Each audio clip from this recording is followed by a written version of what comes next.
From high above the turf at Henry Hershey Field, this is Milton Hershey Football. My name is Mike Straub alongside Mr. Jay Garvey from Family Relations here at the school. We are honored and excited to bring you another fantastic contest tonight between the Milton Hershey Spartans and the Steel High Rollers. Yes, it is Mid-Penn Capital Division time already, Jay. Just like that, we get into the games that quote-unquote matter just a little bit more as the home Spartans take their turf.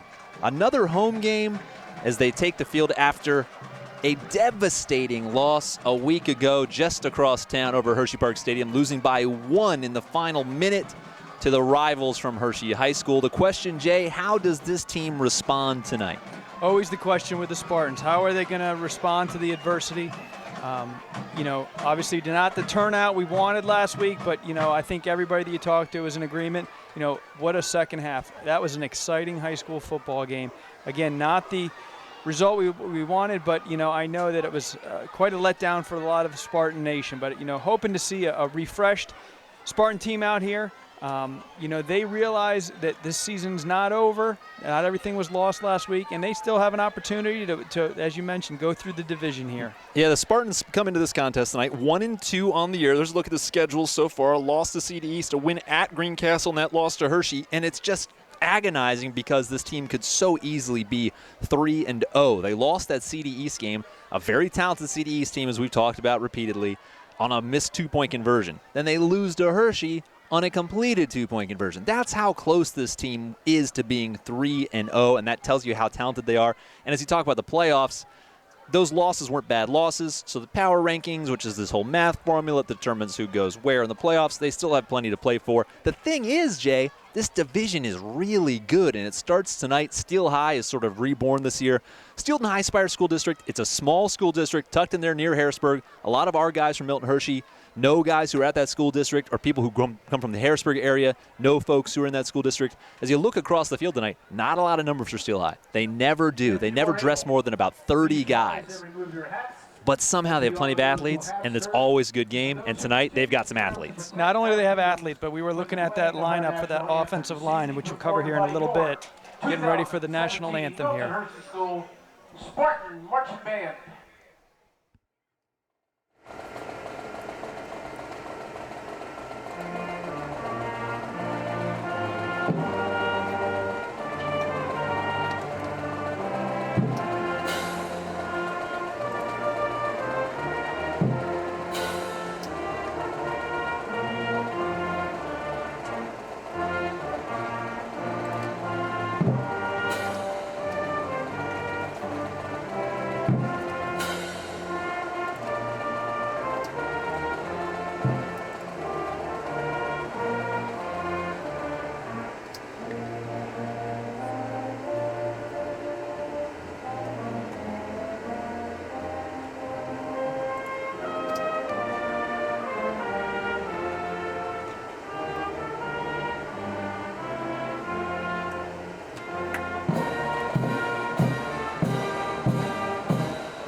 By the band. I'll tell you what, a perfect night for football. As you were talking about, the line at Steel High lives up to their billing.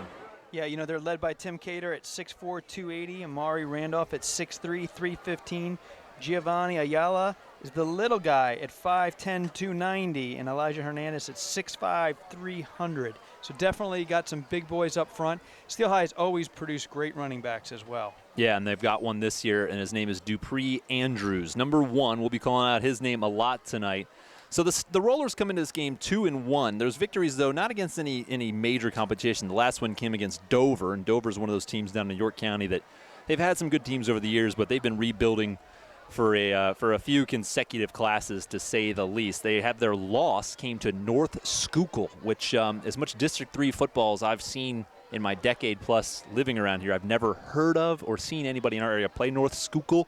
North Schuylkill took it to Steel High pretty good. So that was their loss, and they beat a small school as well. So they haven't really had a tough contest. But Dupree Andrews is averaging 17 yards per carry. Yeah. Not 17 yards per reception, not 17 yards per throw. That kid is averaging 17 yards every time he takes a handoff. Yeah, that obviously quite impressive. But let's not forget what we have in our running backs. We've been talking about all year. Just the 3 or 4 guys that can disperse out there. Mr. Cross last week who had that bust-away touchdown. We certainly this could be a running game. It could be back and forth like last week was. He had Naeem Cross, Chiago Nyanwu, and then Carrington Smith. And I was just talking to one of the other reporters before the game who said he spoke with Jeff Boger. So now I'm playing a game of telephone, admittedly. But he said Naeem Cross has the ability to throw the ball. He said, so be aware of wildcat formations where he throws the ball. Which is how he started the game last week. Yep. And he said, and we also want to get the ball in Carrington Smith's hands earlier and use him in a running back slot as well. So look for Carrington to touch the ball a few more times tonight, lining up in the backfield, and look for Naeem to be more involved in some interesting ways. There's Carrington. He'll be number 1 in the chocolate and gold tonight in the new uniforms. Is this your first time you joined us for a live stream? I'll be going, wait a second. They changed uniforms on me? Yeah, and for those of you who were able to listen to us last week, we had the privilege of having Coach Geyer up with us, and that was one of the questions that was burning for us. We want to know his thoughts because for those that know Coach Geyer, he's always been a very conservative when it comes to the uniforms and stuff. And he shared with us that I think his term was they snuck that one by me. But I know that this team loves them. They look very, very sharp. 7:04 is our start time tonight because for the second straight week, the Spartans are also being carried on a local television channel. So last week, the Cocoa Bean Bowl was carried live on local TV here in central Pennsylvania as it's a famous rivalry through these parts. Lots of people interested in that game. And tonight, this game, kicking off divisional play, Steel High and Milton Hershey, is also being carried on local TV. So some of our breaks might feel a little bit slower, a little bit more like you're watching college football on a Saturday. And that's why guys are kind of standing around right now waiting for the broadcast to kick in. And they'll get this show on the road tonight from Henry Hershey Field. The 1-2 Spartans against the 2-1 Steamrollers. If you follow high school football around here, Steel High won a couple of state championships in the late 2000s, the early 2000s, I should say. Well, however you define the first decade. 2007, 2008, I believe. They had future NFL player Jordan Hill on that roster and Pennsylvania's all-time leading running back in rushing yards, Jeremiah Young. That team was coached by a guy named Rob Deibler, who then coached at Middletown in this division as well. So familiar name. Rob Deibler passed away this past summer. So Steel High playing this season really with heavy hearts. And if you followed high school football around here, that might be a name that rings a bell for somebody else out there watching this live stream tonight. But we appreciate you being with us on MHSkids.org. As we always encourage you, tweet at us. And then also tweet out there that you're watching it, put it on your Facebook, share the link. We had a huge audience last week for the Cocoa Bean game. Let's see if we can get that audience growing tonight. We know you can see those numbers as we can too. Let's get some tweets out there, get some Facebook going, share it around. You never know what'll go viral. Maybe Naeem Cross will break off something big and that'll go viral. Or maybe Xavier Oliver will come up with another interception for a touchdown like he did at Greencastle. Maybe that'll go viral tonight. So you just never know. Let's tell you about the kick coverage team out there. How about guys like Chris Fernsworth and Fred Bradford, Encourage Moore, Darius Briggs. Darius Briggs played great against Hershey High, and Jared T. Ross. Here we go, underway from Henry Hershey Field. It's a squib kick. Oh, I think it was actually an attempted onside. Yep. Yeah, they were looking to come out onside. You like that from Jeff Boger. Put that game, last week's loss right behind you and try something spectacular right out of the gate. Now, it doesn't turn out, but if you're a kid, at least get you excited. Your coach is digging into the bag of tricks. Well, and again, we've talked about the fact that, that's Josh Parr out there. That might be his first onside kick attempt. Yeah. And credit to Steel High for jumping on that ball. Yeah. And if there's one thing Milton Hershey's done well this year, which they've done a number of things well, not trying to sell anything short, they've been fantastic against the run. Yeah. So they're not that afraid. Maybe even as impressive as Dupree's numbers are, they're not afraid to stop the run. The first handoff goes to Mr. Dupree Andrews, and looked like he had a hole, but you see the Spartans fill it right up. Naeem Cross actually in on that stop. Yep. It was Jaden Paris. They give him one. Spartans have also been doing a really good job, as you mentioned there, in the trenches. We make sure they're staying in their, their positions and not getting, trapped, which often can happen here, with guys being over-aggressive on the defensive line. Malachi Young, the quarterback at Steel High. Another inside handoff. This one goes down for a big loss. Wow. Look at the big man flying through and making the stop. There he is, Xavier Oliver, just throwing bodies around and driving Dupree Andrews backwards. Loss of the play back to the roller 42-yard line. 3rd and 13. Spartans certainly looking to defend the run first.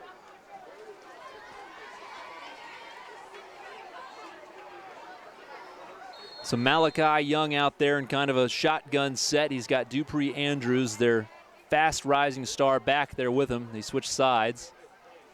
The Spartans have forced a 3rd and long. Malachi is going to throw it. Looks out to Andrews in the flat. He slips away from one tackle. Nope, he's brought down. So the open field tackle from Tyke Branch Hamilton is enough to make it 4th and long. Saw Dupree with a hint of speed there. Looks like Malachi handles the punting duties, which kind of confuses the Spartans momentarily. Or is Certainly, it, or are they going for it? No, like I think they're going for it. Could be a pooch punt here, though. Timeout is called timeout by the Spartans. Coach on the Steel High side very upset. Obviously, we're hoping to get that off before the Spartans had an opportunity to adapt. Take this quick break to welcome all of our Spartan Nation listening from around the country. I know we have alumni and parents weighing in.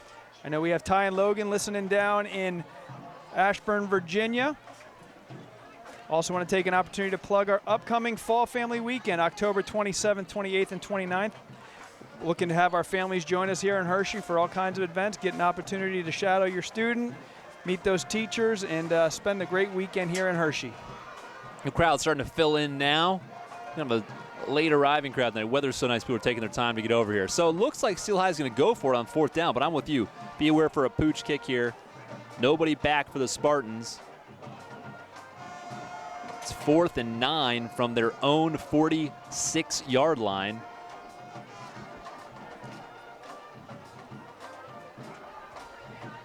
Oh, I have to see, here we go, TV timeout. Takes some getting used to. We here on MHSkids.org don't request any media timeouts. No. We roll with whatever. Okay, let's see what they come up with. Looks like the Spartans are just going to send everybody. Oop, but they jumped. There we go. We cannot afford mental mistakes. So now it's 4th and 4. I think it was Clemente who jumped. Encouragements by the Spartans moves the ball into their territory at the 49-yard line. All right, so now the Rollers only need about a long 4. Call it 4.5. Empty backfield. They have Malachi Young back there all by himself. Only a handful of seniors on this roster. Malachi's got it. Quick toss out. Wide open man. Complete. There so they complete on 4th down. And that's Dupree. Had to Deep be into Spartan territory. Had to be somewhat of a blown coverage. There certainly was nobody covering that back out of the backfield. Is it just me or does Dupree have no number on his back? I think his shirt is it twisted? It's twisted Is he up just in his so? Is this just part of the legend of Dupree Andrews? Just, I think he got ripped off his back. You see a little tail kind of hanging there. So no huddle now from the Rollers.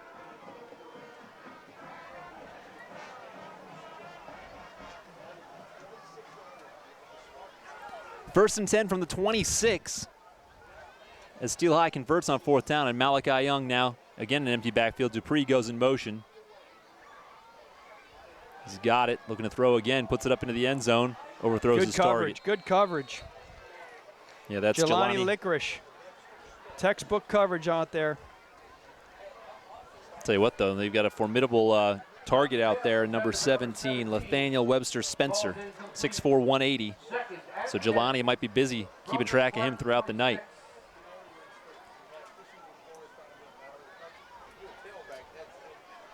You look over at just the sheer lack of bodies over there for Steel High. A lot of credit to these guys.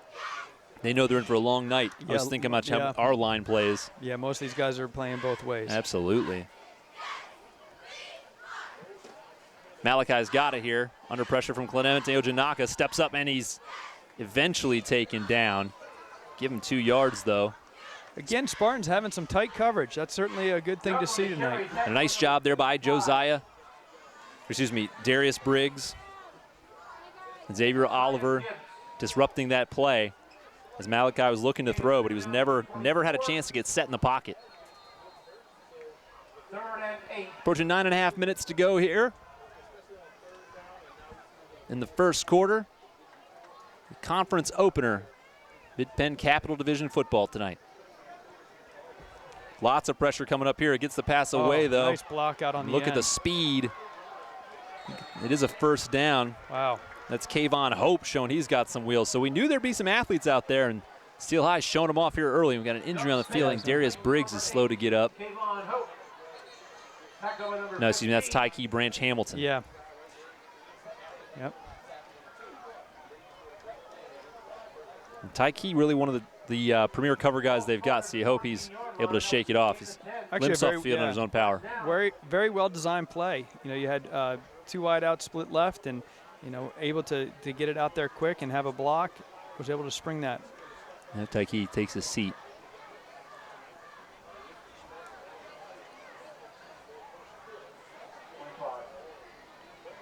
This may be a rolled ankle or something, but this is unfortunate for Tyke Branch Hamilton. You see the way that Steel High attempts to move the ball. I think our DBs are going to be in for their busiest night of the year so far. Yeah, they certainly have come out throwing here. Well, with an injury on the field, we'll take a quick break as well here on MHSkids.org.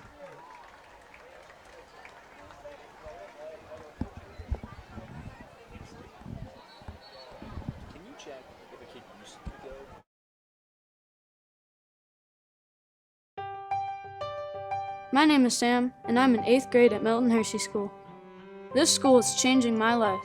It's introduced me to caring teachers who inspire me, believe in me, and encourage me to reach my dreams.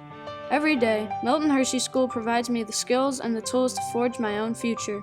Here, I can take advantage of opportunities that I've never been given, all at no cost to my family. My name is Sam, and at Milton Hershey School, I'm building a better me. Well, back to action here as they quickly got the field cleaned up, and on 1st and 10 from the 14. Nice defense from the Spartans, and a flag is down in an area where you expect it to be holding. We'll see if it goes that way. As the play broke down, and I think some rollers started grabbing to try to save it, and it is against Steel High. It is holding against Steel High, so that'll make it first. And you see it's 10 yards from the spot of the foul, and it was in the backfield, so it turns into about a 12-yard penalty. Let me get second and, I'm going to call it 2nd and 21. Or excuse me, 1st and 21. Still first down. Okay. We're all waking up here tonight on a perfect night in Hershey. Malachi's got time here looking across the middle, complete. So he gets about the 10 back, and there's that big, strong target we talked about, Nathaniel Webster Spencer. You can almost see the way he was just occupying space through the center field, making himself a big target. 2nd and 8. Make it 2nd and 12. Malachi and Dupree Andrews in the backfield. And Dupree goes up the middle, head of steam, trying to find a lane. I think he's got the first down. It'll be 1st and goal from about the 2. Huge hole there opened up by that offensive line. And you can see Dupree really runs with some energy, really runs with with his head down, really eating up yards. So 1st and goal from the 2 as Steel High has come right down the field here in their opening possession. Dupree ahead again, little stutter step inside, no signal yet. Close. 2nd down, they give him about a yard. Andrews on the carry. Big Stanford Mason coming in, Down to the anticipating probably something up the middle. 2nd and goal. And get your goal line D in there. Yeah, the speed end guys come off, Jaden Paris and Clemente Ojinaka.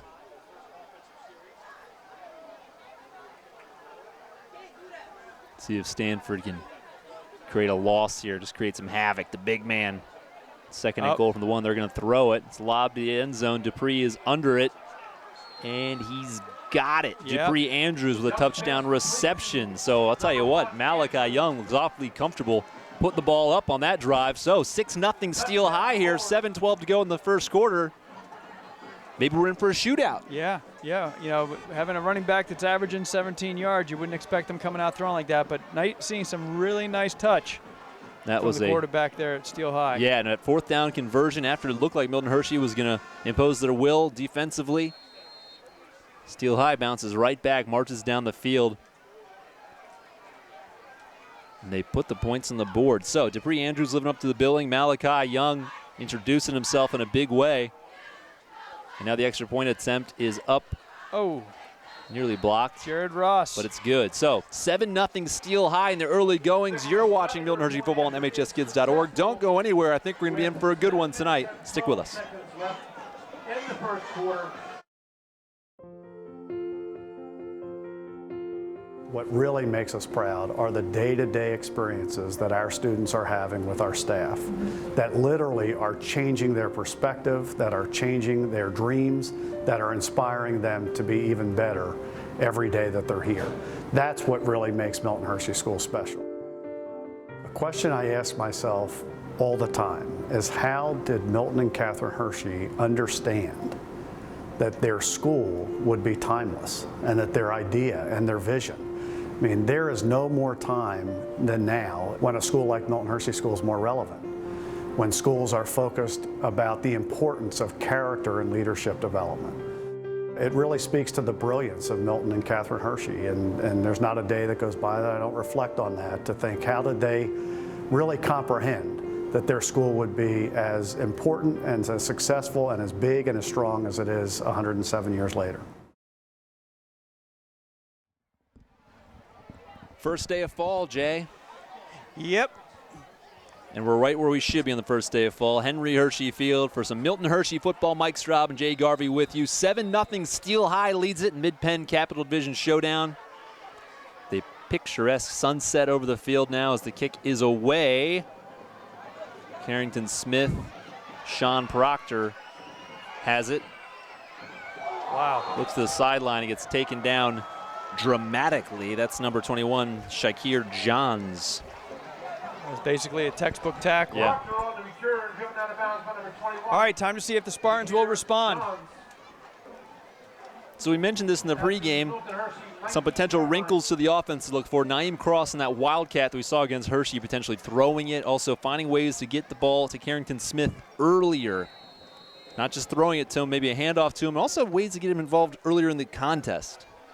Well, and you know, that's great to hear because we have certainly been saying that since the first game. You know, the athleticism of Carrington, his character, just the kind of athlete he is someone that you want to have as much involvement in the game as possible. Well, here we go. Naeem Cross lined up as the quarterback. Carrington Smith in the backfield, but we have a false start. Everybody moved except the ball. Yep. You have to wonder if that's attributed to, you know, the change in who's calling the signals and the cadence. And Shamar Manning, the regular quarterback, this isn't one of those kind of Wildcats where the line of the quarterback is a receiver. He's on the sideline right now. So it's Cross and Chiago right and next to Chiago him. in the backfield, and Carrington in kind of that up back. And they give it to Chiago this time. Now Chiago has it, breaks outside nice across run. the 20, out to about the 24-yard line. So a pickup of 9. Tackled by number 8, Kayvon Hope. So that'll make it 2nd and 6. Ball spotted at the 24-yard line. Be interesting too. It looks like Naeem's only huddling up with the offensive line. It's almost like the rest of the players are knowing what's coming.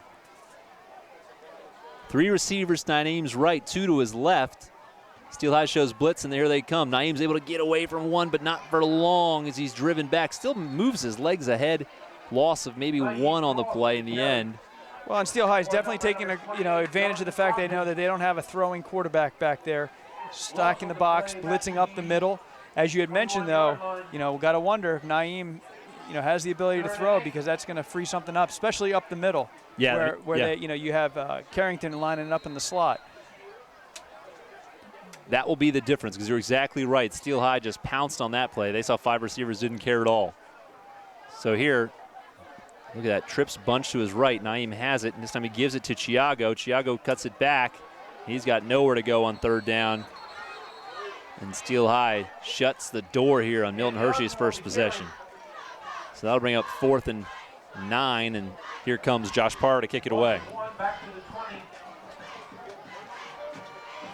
4th and 9. Now, this is the way the division is this year. If you think Steel High looks good, wait till you hear about East Pennsboro, Middletown, and Camp Hill. Everybody can play in this division this year. Yep. Each of these games is going to take a whole lot of flawless execution. This one's high and short from Para. Oh, bad bounce. Takes a bad bounce.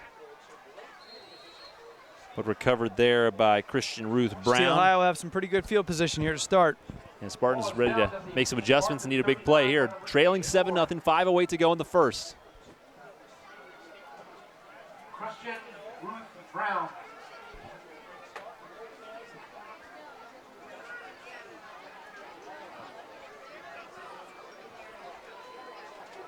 There's our usual big guys up front, Josiah Gibbs, Xavier Oliver. Look at Naeem Cross ready to pounce from a linebacker spot as they crowd the line. Malachi by himself in the backfield.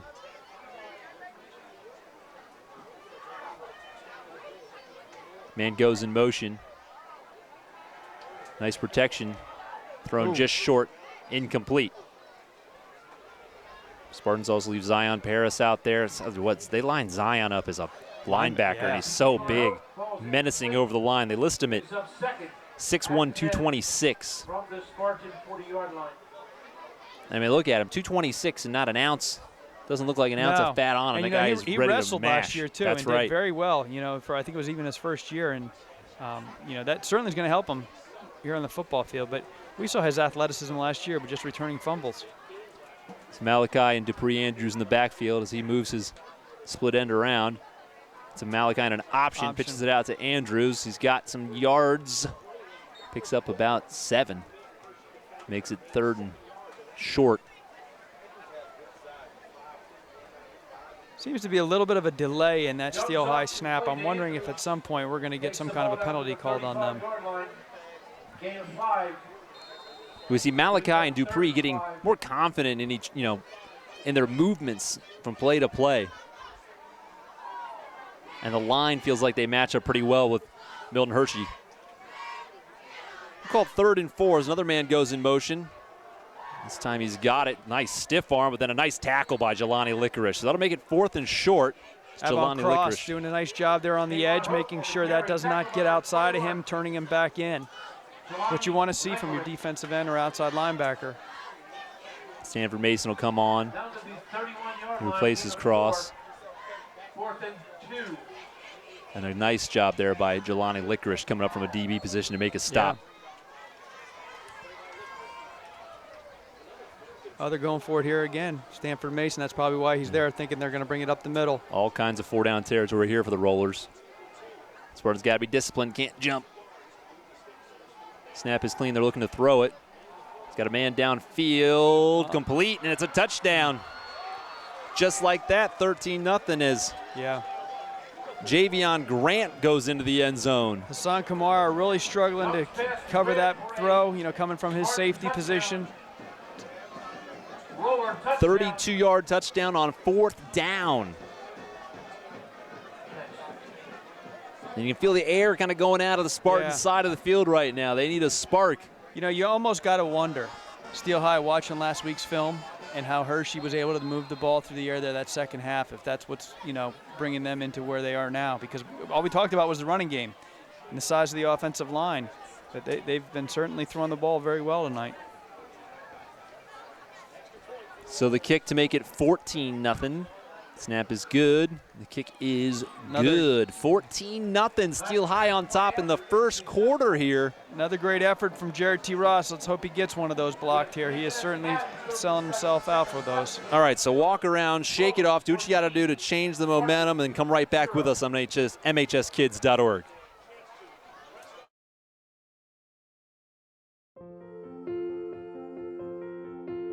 What really makes us proud are the day-to-day experiences that our students are having with our staff that literally are changing their perspective, that are changing their dreams, that are inspiring them to be even better every day that they're here.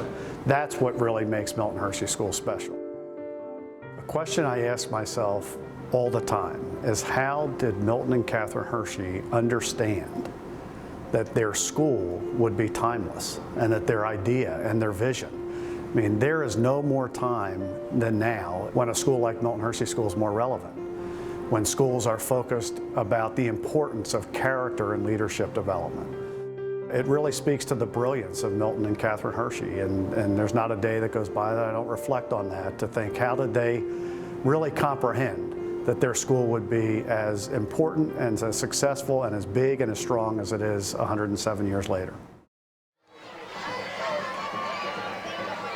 Well, there's the kick.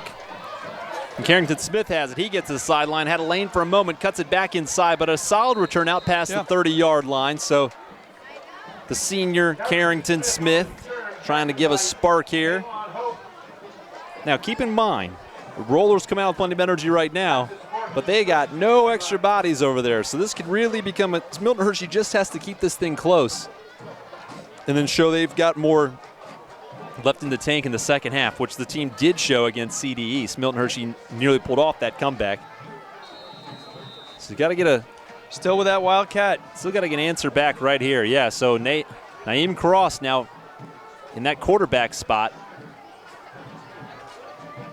Inside handoff to Chiago Nyanwu. Turns it upfield. Short gain. Not much there. And Nyanwu on the carry, brought back by number 58, Tayshawn Wright. Gain of 2 out to the 34. Second and 8. So 2nd and 8 to give him 2 yards on that carry. See Josh Parra lined up on the outside, ready to see them try to utilize his height a little bit. Naeem's got 3 receivers to his right. Carrington lined up close. It's an option, but Naeem keeps it. Chiago goes out and makes a block, and Naeem with a head of steam. He's got a first down. Oh, what a sidestep. Naeem Cross dancing through the field.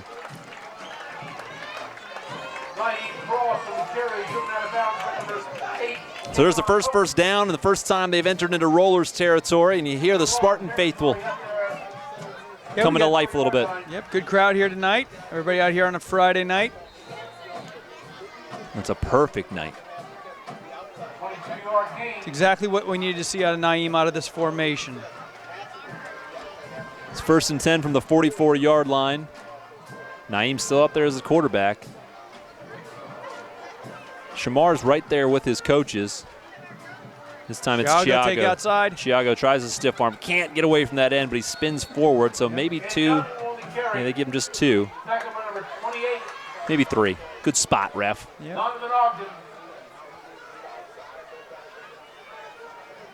Gain of 2 down to the 42. 2nd and 8.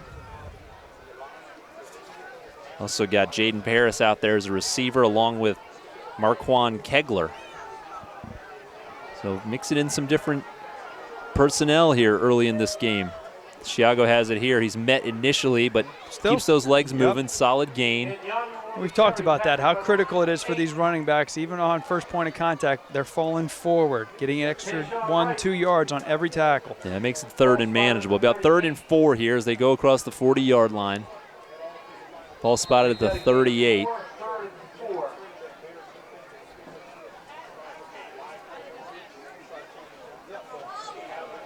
Carrington Smith there, still kind of the up back.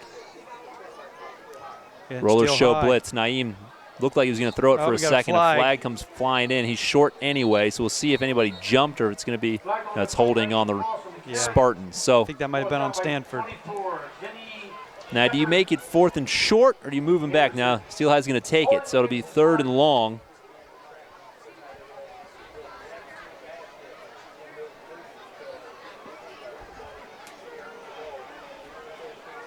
You know, I'm telling you, with the big play potential that Milton Hershey has, I probably keep it 4th down. Yeah. Because now you're going to give him two more chances, and it's still 4-down territory. Well, the other thing, too, is Steel High might be thinking, let's put him in a position where normally you would have to throw or start to think about throwing. Yeah. And I at this point with this formation, I don't think they're even thinking that. I mean, they are protecting it. Naeem was trying to sell it for a second on that last play, but he just never quite sold it in terms of freezing any of those linebackers or DBs. And here another design keeper, and here they come again. Making a lot of moves. But in the end, it's just a gain of about 1, maybe 2. So now it is not 4-down territory when you're that far back, and Josh Parr will come out to kick it. Just looking for Parr to get some rhythm going with the punting. He's shown some nice kickoffs this year. Yeah. They brought him over from the soccer team. He had his best punts of the year against CD East in that first game. Since then, he struggled to kind of get some air under it, some real distance to it. See what he can come up with here. Going to change the course of this field. He drops it. Does get it away, though. Yeah, at and least it's not bad. Oh, and it takes a great bounce. bounce. He heard me talking. Wow. And then he said, watch this. I'll just go ahead and drop one inside the 5, down to the 6-yard line. Meanwhile, Steel High is looking at Jay Sean Ramsey saying, how did you miss that ball? Jay Sean Ramsey was right on top of him. And credit to Josh Parr for sticking with it and not getting rattled, for a first-time punter. That's big. And maybe that's the spark. The Spartans come up with something defensively here or change the game. Turnover down here, or just we see Carrington coming in on defense. I think the coaches are trying to get some of their more experienced and athletes out there. Maybe trying now. Looks like they're bringing him in at safety, maybe to try to address some of the pass coverage issues. So 37 seconds to go in the first quarter, so they'll get a playoff here, and then we'll probably switch ends. Let's see if the Spartans come up with something on first down. Malachi Young, senior quarterback. He's got it, quick toss to the big man. They've got almost first down yardage.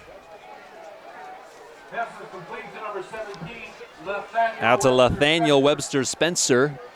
Very impressed with Young and how quickly he's getting the ball out, especially having to handle that snap. We've talked about that many times with our own quarterbacks. That's a challenge. That's a skill very hard to develop. Yeah, he's very smooth with the ball. He's got a couple of confident targets out there too.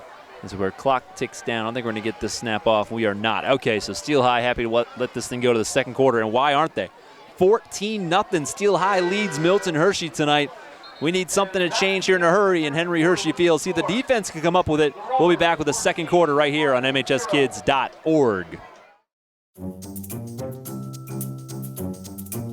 It's a cross-curricular design thinking project, so there's a lot of different subjects involved. Banana climbing plane, how are we going to make one? The students start off by reading the City of Ember book in reading class. The teams have to choose a problem at City of Ember to solve. So we're making a machine that waters plants. We're trying to figure out a way to distribute food to the people of Ember. They have to create a Rube Goldberg machine using various simple machines. We're capturing fish. We're really focusing on empathy this year. What would it be like if we had limited electricity, limited food? Oh. Okay, well, figuring out what did we do wrong? We're getting there.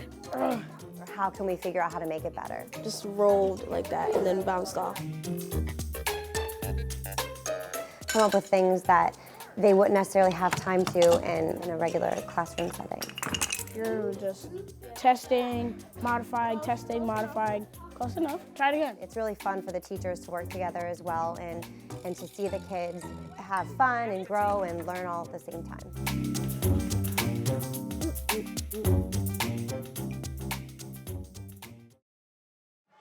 Welcome back to Henry Hershey Field. Mike Straub and Jay Garvey with you for this one. Mid-Penn Capital Division Showdown. The Steamrollers from Steel High visiting tonight, and they're leading 14-0. Yeah, they're rolling us. Yeah, and they got to get something to change here. And a nice big gainer on first down for the Rollers to start this possession deep in their own territory. Now it's second and short. And as we mentioned earlier, this game is on local television tonight, so that's why a little bit more of a hurry up and wait mentality on the field. Players and refs are ready to go, but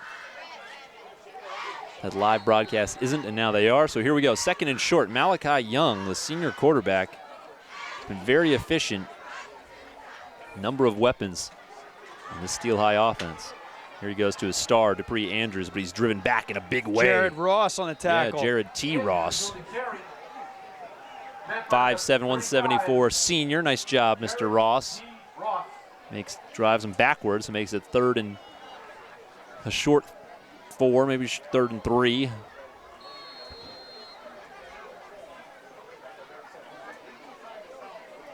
Spartans come up with one more stop here. Would be a great kind of change of just energy. Malachi, quick toss, complete. Nathaniel's got it. I could tell the way Nathaniel was warming up. I said, that guy's going to be a player tonight. Nathaniel, Webster, Spencer, 3 big names, and he's a big target, 6'4". The Rollers convert on 3rd down. So, regroup here, ball out to the 25-yard line. Dupree has it here, driven backwards initially, then breaks it outside, cuts it back, and there's a host of Spartans to get him. Initially, it was Clemente Ojanaka who forced him outside, so give him some credit. Chris Fernsworth also in on the stop. Our first time announcing Dylan Bird's name tonight as well. Dylan Bird did a nice job on that play, keeping up with the very speedy Dupree Andrews. Still picks up 2 yards, though.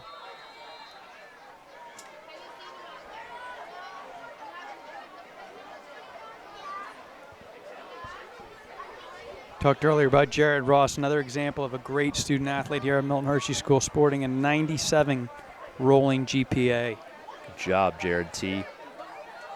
Malachi fakes the handoff. Now he's running for his life. Got him. There's Dylan Bird in on the stop. Good pressure from those ends. So Darius Briggs was out there.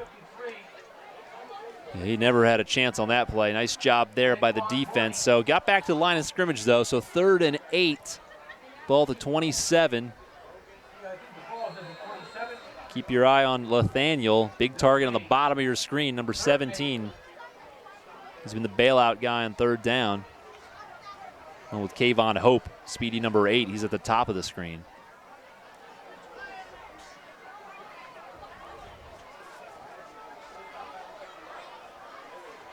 Malachi, empty backfield. Looking to throw. Clemente gets around his man, and ball's fumble. loose. Oh, there he goes. Zion Paris right into his hands. About him as an athlete. We need a spark. There it is. Well, if the offense can't get it done, the defense will put some points on the board. Zion Paris takes it in 27 yards away for a defensive touchdown. We just talked about earlier, him moving to linebacker because of his athleticism. You saw it here, where he was able to catch that ball in midair and take it and go to the end zone. Well done. Want to give credit to the right guys from the outside, and Clemente Ojanaka, Jaden Paris couldn't tell which one of the ends got in there to really disrupt that play. And then who had the hit to knock the ball up in the air, but Spartans find a spark, and just like that, they're right back in this game, 14-6. Andy Harrington on for the point after. And Chris Fernsworth does the holding. Harrington's kick is ripped right down the middle. Nice job by Andy. So 14-7, 9:37 to go in the second quarter. And we'll take a break real quick on MHSkids.org. It's called Horsing Around with Physics. This is a physics class. We want to start to look at moving objects. I will be riding the horse at 4 different gaits or speeds. Kinematics, and that's the description of motion. And there'll be students lined up every 10 meters. They will be filmed and raise their hand as the horse goes by. Trying to figure out the meters per second. Brainstorming, how would I describe the movement? That'll be a little bit more meaningful, maybe retain the experience and the knowledge a little bit better. A look from high above Henry Hershey Field. Is that an eclipse? Partial. Is that a new moon? Only partial. Is that what they call a new moon or an old moon? I'll tell you what, it's a whole new energy in the field right now. Spartans get a touchdown with the defensive side of the ball. And now they feel like they're right back in this contest. The good crowd in front of us here tonight at Henry Hershey Field are all fired up. Hopefully we'll get some video. We have our elementary division cheerleaders here with us tonight. Always wonderful to see those young ladies out there. So beautiful with their hair bows in. Andy Harrington handles this kick. It's kind of a squib kick. It rolls to the 20. Should have let it go out of bounds, but instead Dupree picks it up. And look how speedy Dupree is, though. Wow. Nice recovery by the Spartans to knock him down. Yeah. Darius Briggs was in on that stop, as was Jared Ross. Jared Ross got a nose to the ball tonight. Yep, he's all over the place.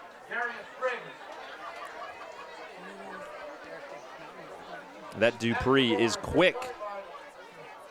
Dupree Andrews, told you, came into this contest averaging 17 yards a carry. Wow. Hasn't had any of those just yet. Well, they haven't had to. They've been throwing the ball with great And we said the Spartans have done a fantastic job stopping the run all year, and already Steel High has been able to sort of adjust to that and put the ball in the air. Malachi looking to line up in an empty backfield once again.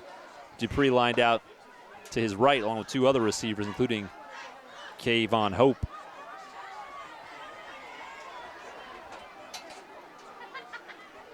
Quick toss out there looking for a Hope. It's like they heard me calling it out, and he's got a big lane. No flags on the play, but Kayvon zooms across midfield, and they're into Milton Hershey territory just like that. Boger's looking for the flag. He's talking to the back judge right now. Yeah. It's that same play they scored on earlier where, you know, you get the 2 receivers out in the flats and one, it's almost a pick theoretically, but with the block. 19-yard gain. They'll knocked out of the 49, so they're still on their side of the field, but 1st and 10. And he switch it now. He's got 3 receivers to his left, the bottom of your screen. Malachi Young. It's almost that same out play there for Dupree. Jog. Oh, we got a flag. This time there's Finally, a hold on Kayvon. Yeah. He's holding Chris Fernsworth. You see the kind of player Dupree is, though. Juggles it, stays calm, turns it upfield. And that's what his teammate is telling Kayvon. He said Dupree was gone anyway. He didn't have to do it. That's good leadership, actually, by Kareem Rory, a senior guard defensive end, picking up his man Kayvon, saying we don't even need that right there, man. So it'll be 1st down again, but at least the Spartans are moving the other direction.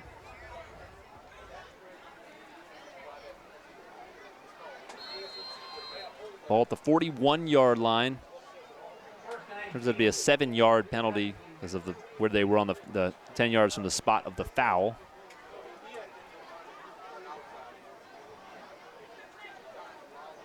Spartans had their linebackers up. Yeah, everybody, even though Malachi, or the linebacker's back off here, he's going to throw it. He's got a man out there. Oh, just overthrew him. You can see Hassan Kamara trying to sit there for the pick, and it just slipped past him.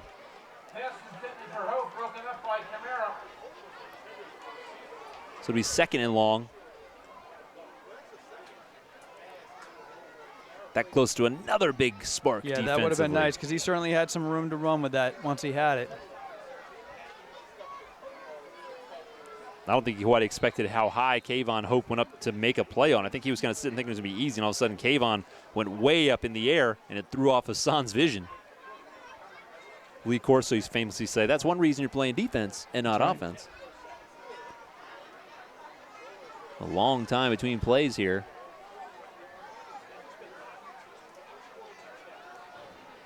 But they do get it off. End's coming. He's got another man here. It's complete. Big gainer on 2nd down. This will be 3rd and short now. Zion Parrish back in the coverage that time. It's Dupree Andrews again, or was it Javion Grant? Spartans look like they're almost struggling to decide whether they want to rush more or drop more back into coverage. And that's when a team's got a balanced attack. That's what makes you do. So it's 3rd and about 3. They were having some success the last series with bringing that offside edge. And Clemente nearly got around that time, but there was a nice block out there. See Clemente lining up in the defensive end spot closest to us. Keeper. Malachi keeps it. Hit at what would have been a 1st down marker and plunges ahead. He's able to escape. So another fresh set of downs for the Rollers to keep this drive alive as we approach 8:15 to go in the half. Jared Ross on the final stop.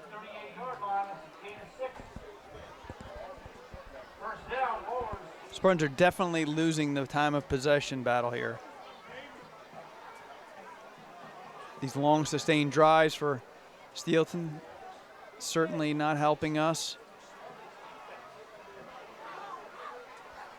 Yeah, it takes the wind out of the sails of the fans, too. Just feels quiet on this sideline as it's now 1st and 10 from the 38-yard line. And Malachi, here comes some pressure. Gets away Jared from Ross one. Again. Jared Ross. He got away once, and then he wraps him up. And that's Clemente Ojinaka back there as well for a huge loss. So nice job by Jared Ross and Clemente there. Good coverage on field, too.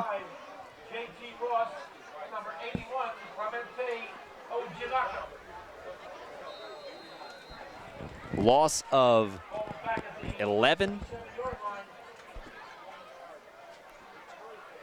Maybe 10. Yeah, all the way back to the 47, so officially 9. Second and 19. Malachi's got Dupree Andrews back there. They call out another blitzer. Safety blitz. It's Carrington Smith. It's lobbed in the right. air. Picked off. Oh! No! What a catch! How is that even possible? Oh. Well, and what happened there is you had Carrington Smith with the safety blitz. You know, Young does a nice job picking that up and goes to right to that side, deep. Looked initially like it was going to be a pick, but it looked like it was in Chris Farnsworth's hands. Yep. And then Javion Grant just took it from him. Yeah. A seriously athletic play by Javion Grant. And you see Farnsworth teammates picking up saying, he did basically all you could, turning back to the ball. Just bad luck, but a fresh set of downs. Now Dupree's got it again, runs into some trouble, puts his head down, takes a big hit, and he's down inside the 10-yard line. So another. Well, and again, the Spartans need that outside contain. When they are successful holding the edges, it gives the opportunity for the linebackers and the safeties to come up and make those tackles. Yeah, his drive has been adding insult now. Luckily not to injury. Nobody's been hurt, but what a way to suddenly, you think everybody in the stadium thought that was interception, and now it's just about first and goal. 2nd and 3 from the 10-yard line. Well, it's bad enough it wasn't intercepted, but then for them to even get possession of it. On 2nd and forever. Flag is down here.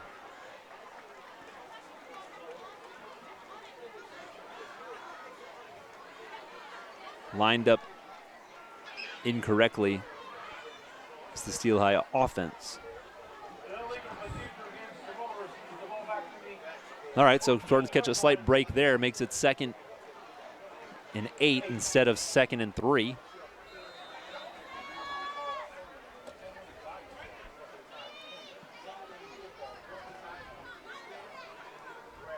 And see the Spartans have another big play hiding in that defense.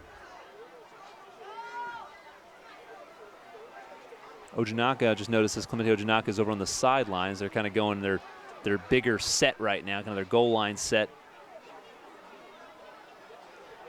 Malachi lets it fly under pressure. Good coverage. Oh, late flag coming in. Very late flag. Carrington Smith, good coverage there.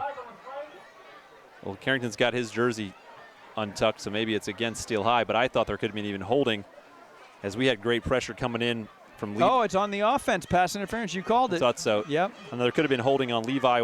Levi Wager came in there off the defensive end, and he was getting tugged as well. He got all the way to Malachi, so I don't think they called that flag, but they do call holding on the receiver grabbing Carrington Smith's jersey. Yeah, it was interesting. It was the back judge that made that call. The linesman was running right with that coverage, and as we said, Carrington had great coverage. So.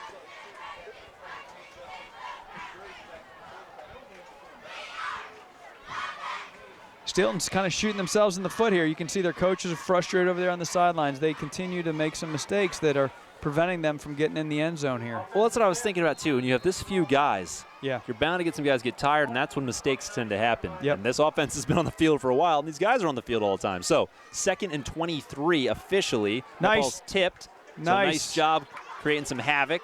That's Levi Wager getting in there again, and Jared T. Ross.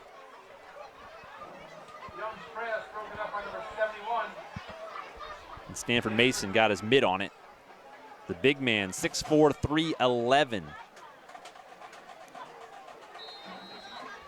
So Stanford Mason and I are the same height officially. Actually, I'm a little bit taller than him, but he's got a little bit of weight on me. But like when I look at him, I feel like our body shape isn't that different.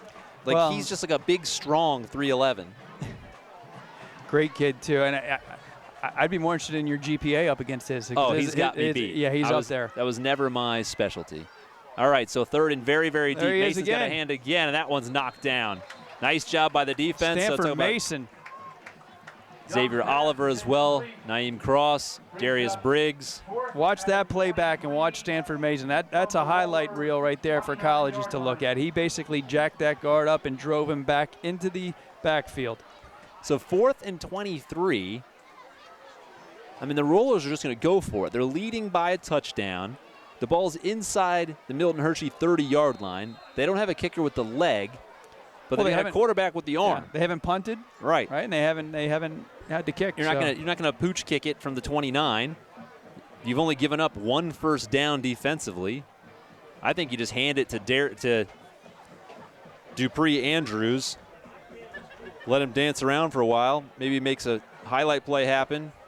And there they go. They're going to throw it out to him. The screen. He's wide open. Nope. Looking to the corner of the end zone. He's got a man back there. Too much air. Great defense. No, let it go. Okay, that's smart. Okay. That's smart. Just take it out. So could have been picked off. See, Jelani Licorice saying, Carrington, you should have intercepted it. But Carrington probably pretty smart to just put that down on the turf and take over on downs at the 29-yard line. So nice recovery, too, by the defensive backs. Get back there and cover that. Nobody committed a penalty. Nicely played. Talk about a bend but don't break possession. They gave up a ton of yards. And mental mistakes cost Steelton there. Obviously, we said that. And now just like that, it's just a 7-point game.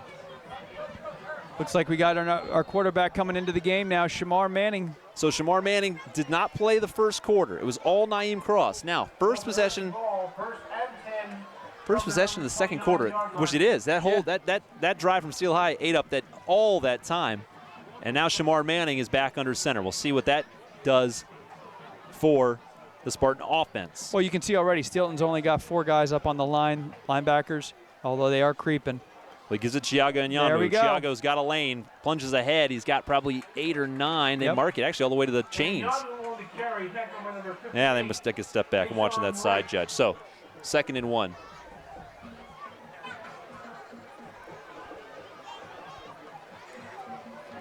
Nine-yard gain.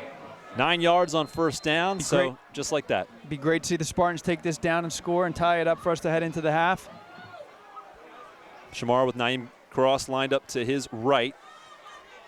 This time Shamar keeps it, pounds ahead. I think he's got close. it. He's very close. You can tell the chain gang thinks they got it. They're already leaning. One of our house fathers, Mr. Campbell over there.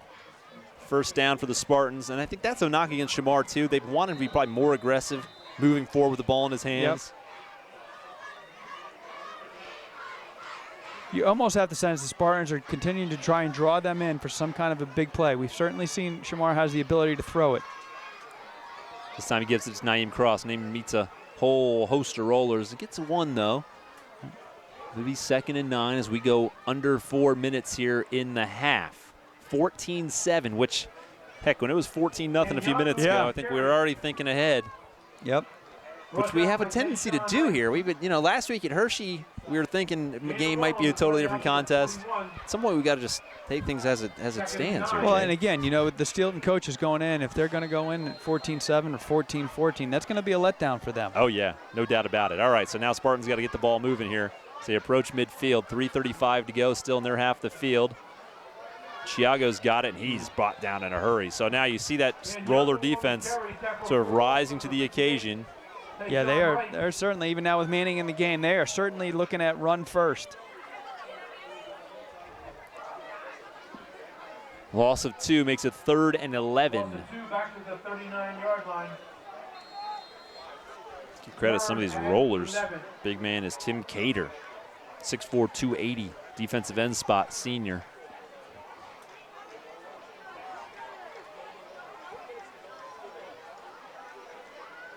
Shamar with a hard snap count. Nobody jumps for the rollers. Good discipline by the Spartans there. Shamar now delivers the play. Might need to get this one off, young man. He's got some time. Looks to throw it for the first time tonight. He's got his the head edge. Down and go. Oh. He's knocked out of bounds. I think he had Carrington Smith, but he had already put his head down. Very close to a horse collar there as well. The Spartans are going to kick it away. Just before midfield. Manning on the carry, driven out of bounds at the 42-yard line. Josh Parra drops back to punt it away. 2.5 minutes to play. 14-7 contest. So Spartans couldn't come up with the drive we were hoping for. And now the defense has got to rise to the occasion one more time. Nice snap to Parra. All right. Low kick. Get us a bounce. It's well covered there by Dylan Bird. Naeem Cross. So they gave the rollers no chance at a return. which was well done.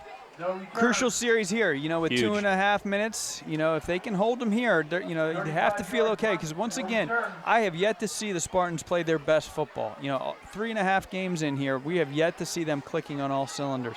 Steel High's come out hot, but again, with only a 14-7 lead, you know, as you've mentioned many times, they're going to be tired.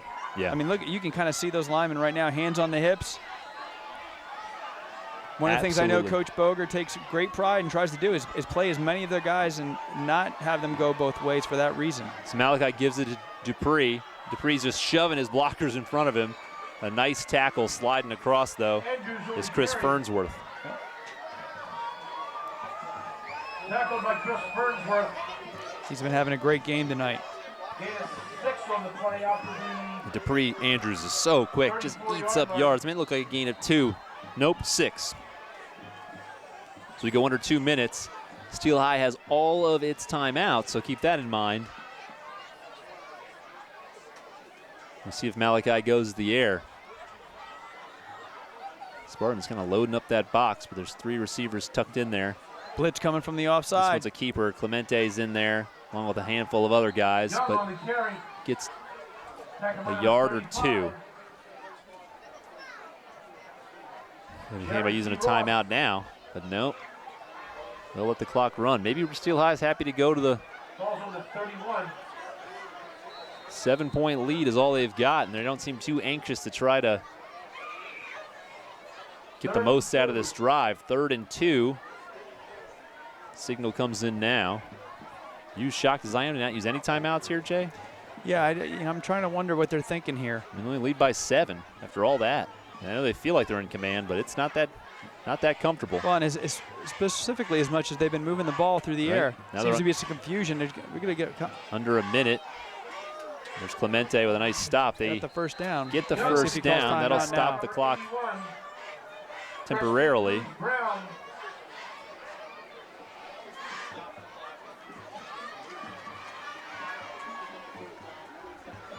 Still no timeout, so once this ball is set, there it goes. Clock is running.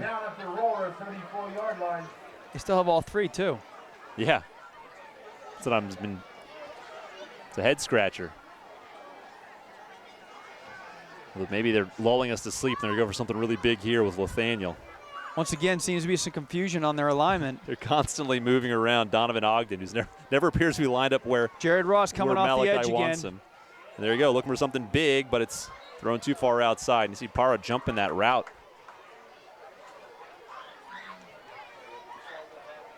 That was kind of a cool play, though. Just kind of a jet. Just send that guy and see if you can catch him sleeping.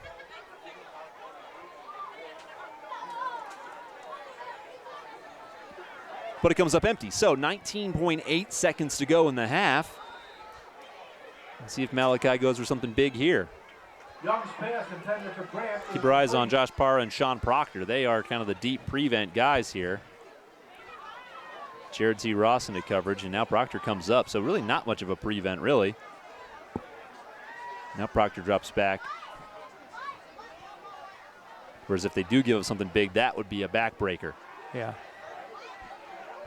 Throws short. Wow. It's complete. That'll stop the chains with 12 seconds. Spartans certainly had that covered. It was an impressive catch and throw. Spartans done a nice job, though, making sure that it doesn't break. As those crossing patterns, very easy to get that out in the open and go. And now Steel High calls a timeout. 12 seconds to go. So the thing is, now they're in striking distance. You look at how comfortable Javion Grant, who's caught that last pass, has been.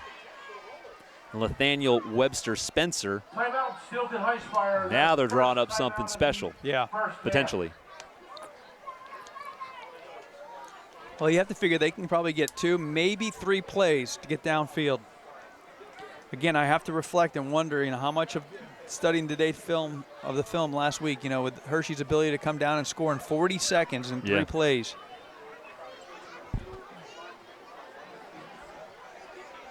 And the Spartans have been so good against the run, and really they've neutralized Dupree Andrews about as well as you possibly could, far better than anybody else has this season. Now you're only comparing that to the likes of Dover and North Schuylkill, but still. Malachi Young's going to show everybody his arm tonight. He's probably anxious to crank one out right here and show it off.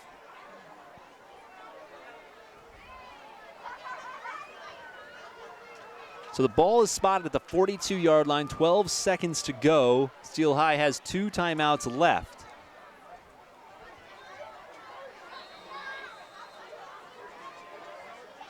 And I just noticed their kicker over there kind of stretching out his leg as well. Yeah. Nicholas Needlinger. There's Ogden getting switched again. Yeah. I think that's part of the routine. That's part of just throwing off the defense. Debris Andrews goes in motion. Oh, the flag is up. Oh, Clemente gets there. Turnover. The ball is on the turf. No. But who's the flag on? Illegal shift on the offense. 81. Clemente Ojanaka. Well, unfortunately, that stops the clock, the penalty, but I guess it would have to start up right on the set. Yeah, here. as soon as they set the So ball they got to 6 run. seconds. They have 2 timeouts. Motion penalty moves the ball back to the roller 47-yard line. Nice job by Clemente Ojanaka, though, getting in there and disrupting that play. First and 15. They don't call timeout. Clock. Yeah, that'll do it. No timeout. So I don't even know if they know that how much time. And now the clock left. stopped. No. The clock should run. Now it's just a clock issue. Uh-oh, this is going to delay things. Clock is stopped. The clock is stopped. Boger's not happy about it.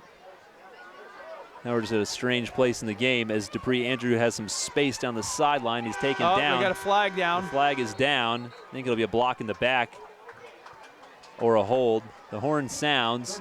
A little bit of chaos here the last 6 seconds. Well, I mean, it's a holding against Steel High. Penalties declined.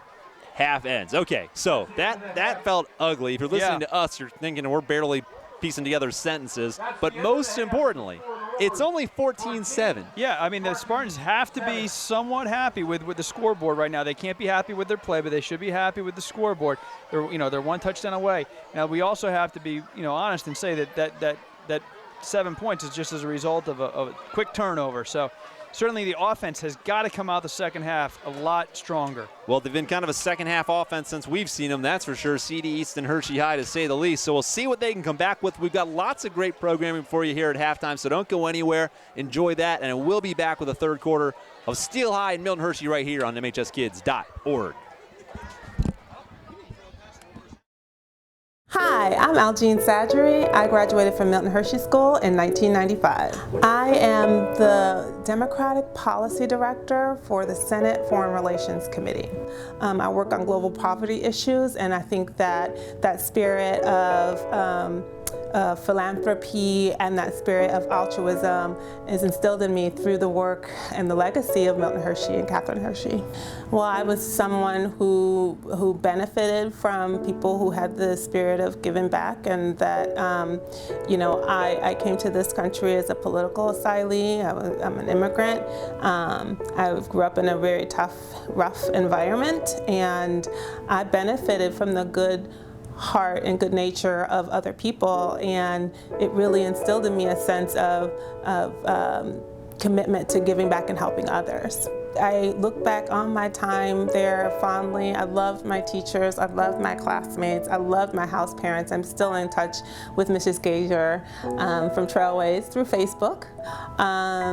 And those friendships that I developed there at Milton Hershey have lasted over 20 years. Those people are my family.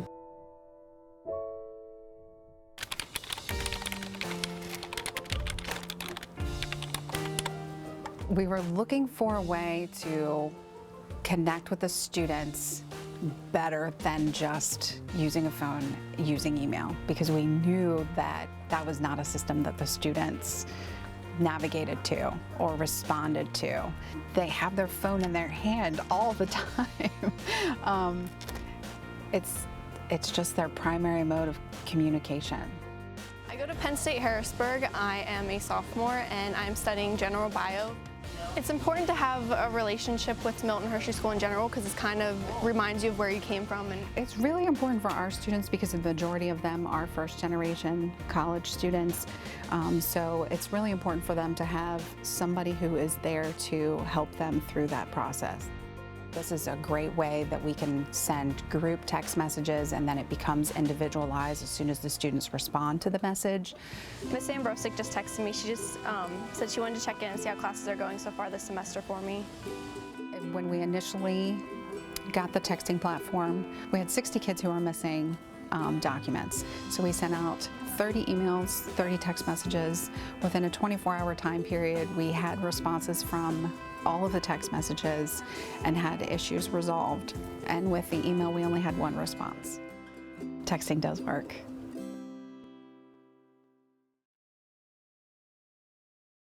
My name is Nadine Hokayam, Dr. Hokayam. I graduated in 1989. You know, when I was a young girl, impressionable, when I wanted to sing, Milton Hershey gave me a beautiful microphone and a large stage that rivaled Broadway. When I wanted to study, I was given great teachers, a great library, everything I needed. That's what I was taught. I was taught excellence. I was taught charity. I was taught by well-meaning people. I was taught through love. And as long as I pass that on, I feel good. I'm a naturopathic physician and I'm in private practice. And one day a week, I work at the university with the medical students, primarily third year, fourth year medical students, as the attending physician. And I thoroughly enjoy that job because I use what I was given while I was at the Milt to give to my students. My experience with everyone at Milton Hershey School was that they loved me, they took care of me, they cared about me. I think, again, that was in my consciousness, and then I went out into the world. And what else am I gonna give? What else am I gonna show? Who else am I gonna be? So yeah, to whom much is given, much is expected. And I frequently say that to my students.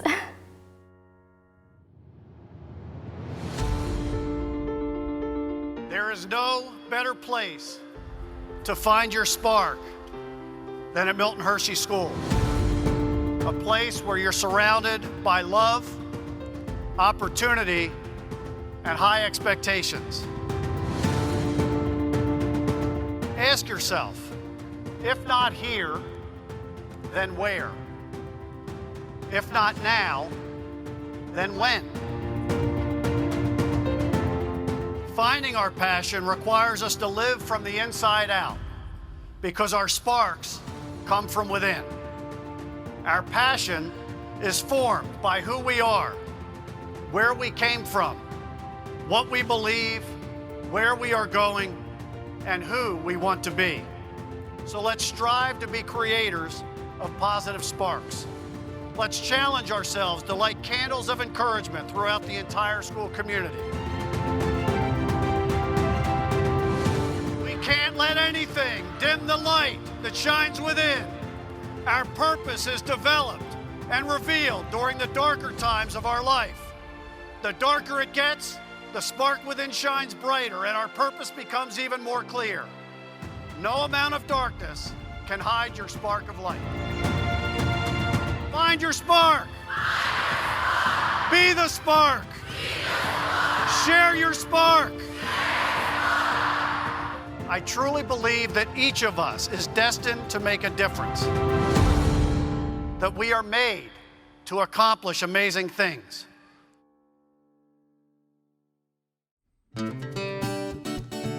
We are on a strict schedule to make sure this gets done. Tomorrow. It has to be done by tomorrow. It's basically a postcard. Like a 1920s greeting card. This is the International Travel Mural. It's all the places we've been to. Or that they're taking people to. It almost lets you take your mind to that place. And you get a little taste of or flavor from each country. Right there. We are here to work and help others to see what we've seen and what Milton Hershey is allowing us to see. Who would have known that I would have, like, at this age, been able to travel across the world? It was very inspiring. How? Because the architecture. But we just enjoy what we do. It's been fun, it's been challenging. I got a little paint everywhere.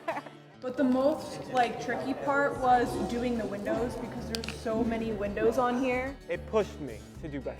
It was good to know how different our culture is compared to other countries. Each trip that Milton Hershey School has allowed for their students to be able to attend has in one way, shape, or form taught a sense of responsibility and allowed for the people who have taken the trip to keep an open mind and be willing to learn new things and engulf themselves in a completely different culture. I'm very grateful that the school gives us the opportunities to do so. It starts at Hershey and ends in Hershey because home is where your heart is.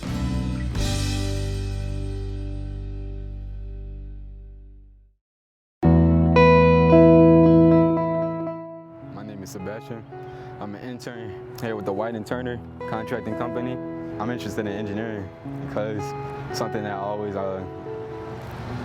wanted to do when I was younger.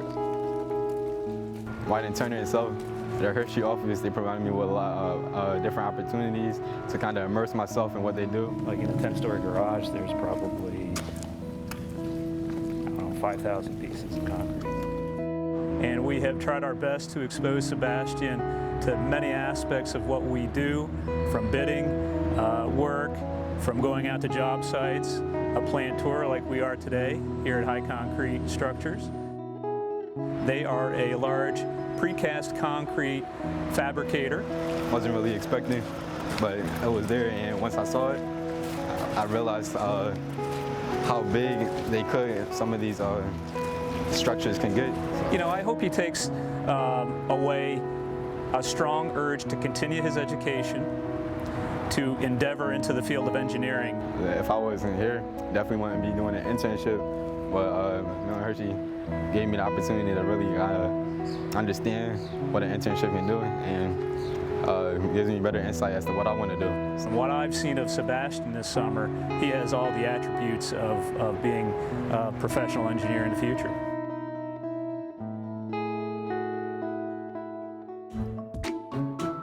Today we're going to use milk for a different reason. We're going to make ice cream. This is going to be interesting. The students are, making a prediction about certain things. Something so simple as making ice cream has a lot of chemical properties to it. Whether physical changes are taking place or chemical changes are taking place. Also, I want you to think through, why is additional fat important to ice cream? Like endothermic reactions and exothermic reactions. Yes. They can kind of tell whether their prediction was correct or not, which is all part of the scientific process. So reading allows children to take themselves into their imagination, even when you're talking about dinosaurs. We are reading Velociraptor and Pteranodon. The Velociraptor lived a long time ago. It lived about 73 million years ago. It allows the children to grow, learn, and experience different things within this world that they wouldn't actually be able to do in person. The Velociraptor had 2 very short arms. Each arm had 3 curved claws. Here at the Milton Hershey School, we value reading. R-E-A-D-I-N-G. We make time for it every single day, both in the student home and in the scholastic setting. Read a lot so you get a smarter brain and exercise your brain.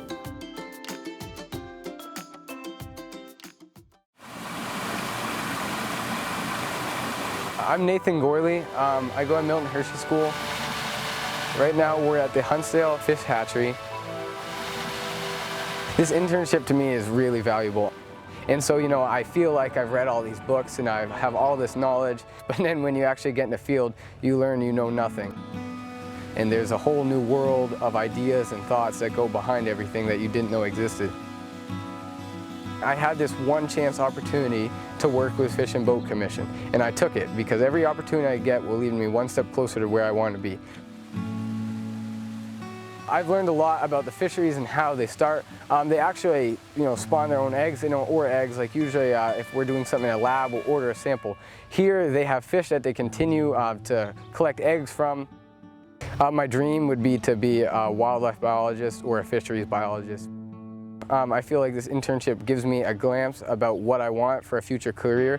We have to work our way up to where we want to be. There's college, which is education, but you need the real life experience, and this is giving me that.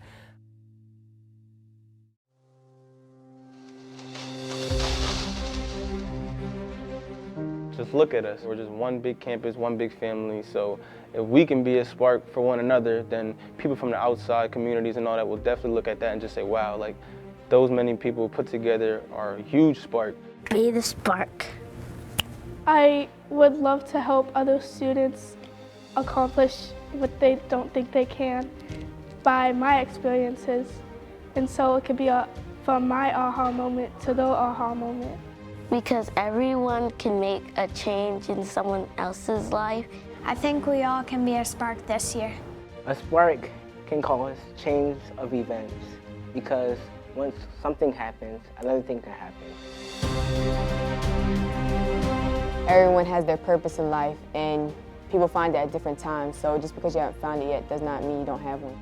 Spreading a spark to others will help others in their future. I think people will be putting sparks in each other because of like the history of MHS and Mr. Hershey. So Kitty had that spark, and as soon as she told Hershey, he was like, oh, well, let's do this. And so he had a spark, and so the day I came, I had a spark because I had the spark that they had.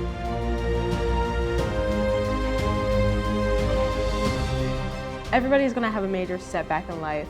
Everybody's going to need something that changes them, that pushes them forward, that is the start of something great. No matter what people say, you should know that you're made of sparks and that the fire is still going to be burning in like 20 years if you let it burn.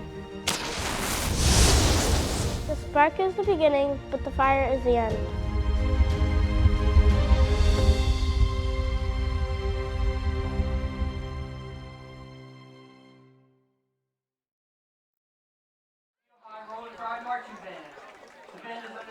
Welcome back to Henry Hershey Field, Mid-Penn Capital Division football. The Rollers of Steel High visiting the Milton Hershey Spartans. And here we are, Jay, in the press box. Honored to be with you as always. A pretty fantastic night for football. And I can't believe that we're standing here and it's only 14-7. The half felt like it got more away from the Spartans.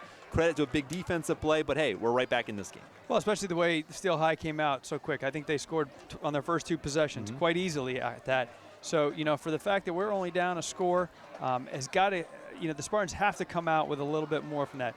You know, we have talked about many times Spartans being more of a second half team. Definitely. Certainly need to see that. The running game just did not get clicking. We had some bursts here and there, but not what we've been growing accustomed to this year. The Rollers traditionally are a single-A state power. It's a very small school district over there in Steelton High Spire, only about 10-15 minutes from where we are standing right now. And you see that in the roster tonight. They've only dressed about 30 guys. And one of the knocks against Steel High for many, many years has been a discipline thing. They will get a lot of penalties at the wrong times. They had some bad penalties late in that half, probably took some points off the board for them. We'll see if that's a theme that Milton Hershey can somehow tap into, because they're going to get tired. There's not that many guys, and they play a very up-tempo game. There is no chance to take a breath for these Rollers. We'll see if Milton Hershey can take advantage of that. Well, and, you know, you don't want to read into it too much, but just watching them come out here for the second half, a lot of guys, helmets off, they're walking across the field, you know, has to take a toll. We've talked a lot since the beginning about that big line. You know, they are big and physical guys, but they're all playing both ways. Yeah. Well, we didn't see Shamar Manning for the entire first quarter. We only saw Naeem Cross lined up at quarterback. We haven't seen the Spartans attempt a single pass in this game. There's probably one designed pass play that resulted in a Shamar Manning run. We don't know if Shamar Manning didn't play because they wanted to mix in more Naeem Cross at quarterback, or maybe there was a disciplinary issue, something that happened that Coach Boger benched his quarterback for the first quarter. But in general, as you mentioned, second half CDE East, they came out a totally different team. Second half against Hershey, a totally different team, a lot more energy. So if they can get those things going, if they can show some fresh energy, then maybe that can be a spark. Maybe this can be a second half team tonight against Steel High and turn this thing around. Well, and on any level of football, you hear him talk about, you know, how crucial a passing game is to your running game, and likewise. You know, the fact that we have not really even attempted a pass, we've talked about that all night. The fact that Steel High can pack the box, you know, they're blitzing, they're coming hard every time. As soon as that snap is gone, they're going right at the ball. We have to do something to mix it up or get them the little bit delayed of coming off. Well, I thought the Spartans looked more comfortable offensively just in that drive with Manning under center. Didn't get too far, picked up one nice big play. You think they looked a bit more comfortable, though, just in general. Now they come out here in the half. Definitely the second team kind of stretching this halftime to the last minute. Maybe some final instructions from Coach Boger and company. And maybe, just maybe, find a little more confidence, settle a little bit. I think everybody's pinched themselves only down by 7 points. Well, and you know, we certainly saw the pass defense for the Spartans get a little bit better there towards the end of the half. You know, they struggled early on, making sure we had some blown coverages. You know, we just had guys that could not cover guys in the flats. That seemed to get turned around a little bit, so we need to make sure that we're picking up on that. That can certainly be scheme. You know, hopefully they've got a sense now what Steel High is trying to do in the passing game, and they can address that.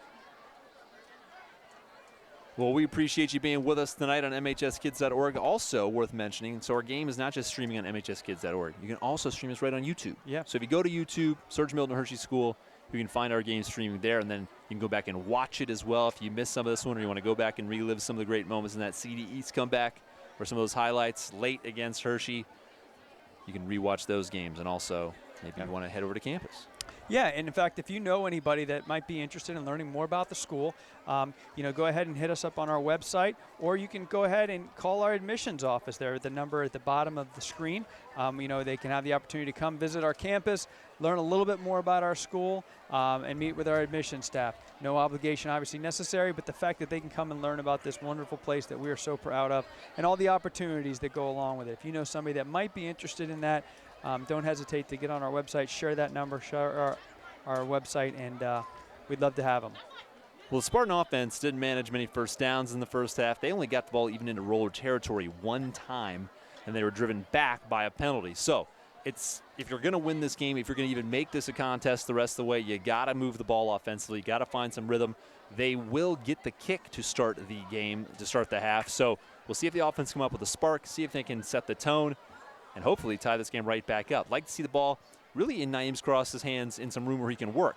That quarterback spot almost kind of handcuffed Naeem a little bit. He's so good with that head of steam. That quarterback spot, at least against this matchup, doesn't really work as well as we think it could. Also, getting the ball sideline to sideline, get Carrington Smith some room to work. So as you said, got to go to the air and move it out there. We had hope. We have seen a couple times so far this season the opportunity with got a Carrington going in motion and kind of like a you know, a sweep there. But certainly, you know, with his athleticism, you know, we have a lot of speed outside there. Unfortunately, you also got a lot of speed on the other side of the ball too. So we need to change things up a little bit. That's for sure. That is the truth. Well, just past 8:20 on a nearly perfect evening for football in Hershey. We're getting ready to start this third quarter of action. We said there's been some more delays tonight in terms of standing around. You guys forced to listen to us a little bit more because this game is being carried on local television. So that leads to some media timeouts, some more hurry up and waits out on the field for the players. But let's see if the Spartans can tap into something here in the third quarter, find a little rhythm, get something going offensively. I almost instinctively want to say get right back in this game. They are in this game. It's only a 7-point game, and if you've been with us from the beginning, it's barely felt like that. I mean, the Rollers had an 8-minute drive to start the second half, or the second quarter, excuse me. So, well, and we haven't seen the Spartans play up to where we've seen them playing so far this season. We know we've had a couple tough losses, but again, they were playing well. We have not seen that Spartan team out here. And as I've talked to coaches and players, they don't even feel like they've played up to their potential yet. Well, late arriving to the field is Naeem Cross. He was last man out of the locker room just now, so maybe he was getting something taped up or tweaked or something. But anyhow, the kick is away, and it's boomed deep. Carrington Smith will return it, though. He turns it back towards the left. Not a lot of help from over there, and a flag comes in. So this will go against the Rollers. So against the Spartans. You know, we got to go back and look at that film. You can see Coach Boger's upset. It was almost like Carrington was running to a wall on that side, but there certainly was not a protection set up. Right, and then it forced a mistake as it is a hold against the Spartans. So I think that flag is right there about the 22. So it'll be 1st and 10 to start this from the 12-yard line, or roughly the 12-yard line here. So Spartans backed way, way up, but Shamar Manning will lead them out as the quarterback. Naeem Cross runs out as well, so if there was a reason he was in the locker room late, it has not impacted his ability to line up with his teammates. So they mark it at the 13-yard line. Spartans got to get going right now. It's Enyanwu and Cross in the backfield. Rollers showing blitz. Maybe Manning's going to change things at the line here. Well, and again, you know, the Steel High is going to bring it hard like that until the Spartans start to air it out. Right. It's given to Naeem. He bounces it outside, cuts it up across, shakes a man, stays on his feet, just running people over. Naeem Cross. Oh, I know what he was doing. He stayed in the locker room to adjust his X button and just start running people over. That's the hard running we'd like to see from Naeem. So bad field position to good field position, just like that. 1st and 10 all the way out to the 33-yard line, a gain of 20. 20-yard gain out to the 33.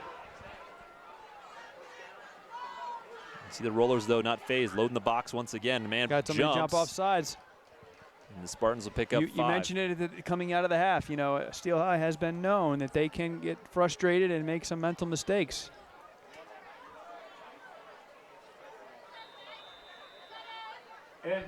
Well, again, the Steel High lost to a team called North Schuylkill.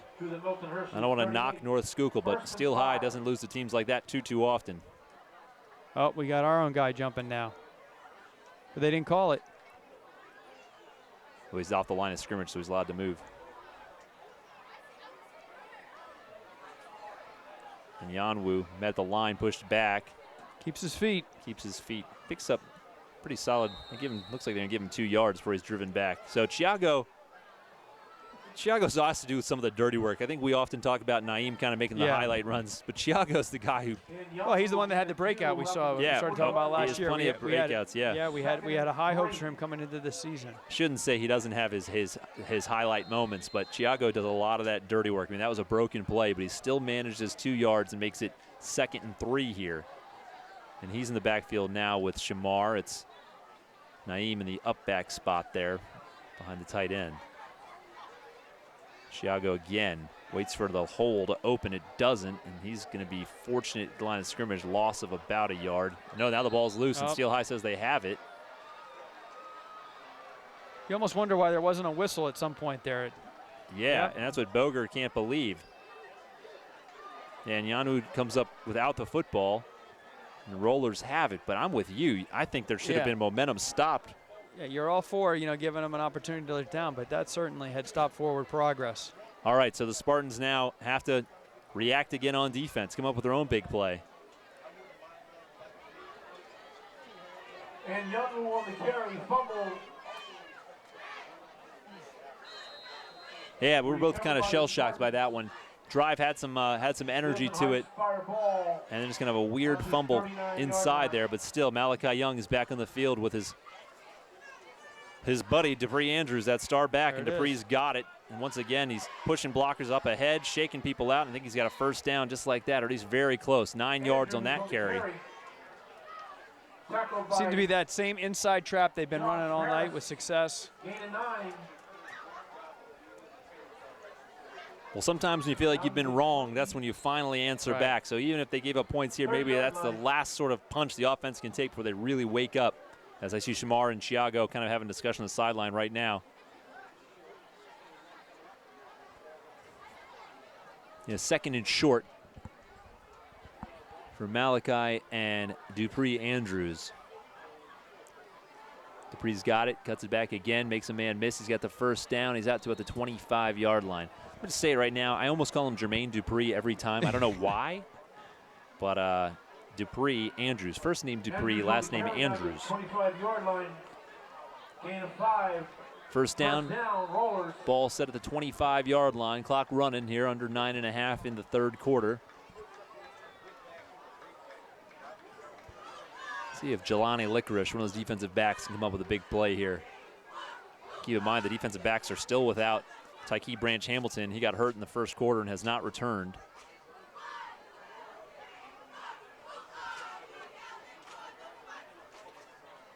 Option. Malachi keeps it, cuts it back. He's dragged down, but it's a gain of 4. Young on the carry, tackled by Naeem Cross. You know, I think when the Spartans go back and they look at this film, if they could somehow check out number 52, you know, he's that, I think that right guard. He is pretty much pulling every single play. I've been watching him, and you can kind of almost tell right before the snap which way he's going. That's Amari Randolph, 6'3", 315. That's a lot of football, dude. getting moving, and he's got a full head of steam by the time he's hitting the defensive lineman.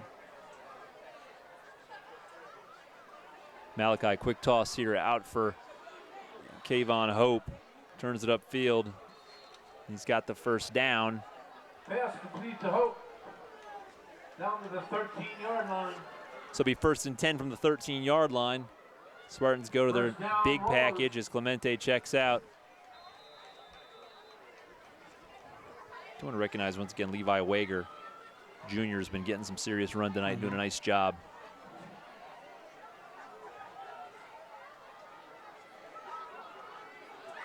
Malachi and Jermaine Andrews in the backfield. Gives it to Jermaine. Runs through a great big hole before he's met by Naeem Cross and some other guys. Same thing there. You had your the left guard pulling. Yeah. They're trapping that. They're almost running that same play back and forth, and then they hit that quick out. And that's the play that the Spartans have been so good with all season long, trading off Naeem and Chiago. But the Rollers really stuffed it tonight.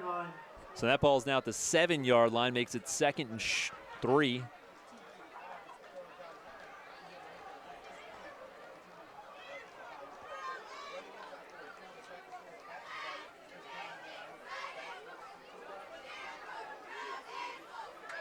Certainly a game would have been beneficial to have a shot clock or a play clock. Jermaine goes in motion. Malachi looks to throw it. I think that's going to be an illegal shift. Yeah, that's just a false start. Okay, so that's helps the Spartans, backs them up 5 yards. You can't go in motion, just start running your route out in that way. That's not allowed. No. You also have to no longer be moving when the ball is snapped. So Jermaine, multiple violations there. It's arena football where they can get a running start. Welcome again to all our friends and family out there. Spartan Nation listening here on MHSkids.org. I know the Goo's listening.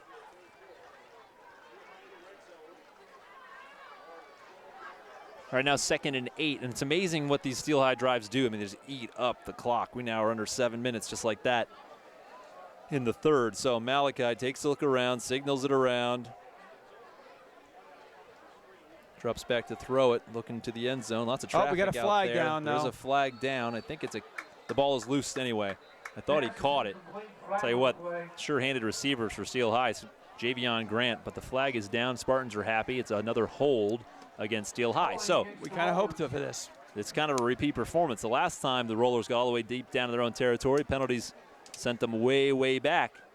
Now 2 consecutive penalties, eating about 2 minutes of clock, but they've also driven them back 15 yards. So now it'll be 2nd and 20. Yeah, ball at the 23. Yeah. 24, so 2nd and 21. That's marked off from the point of infraction.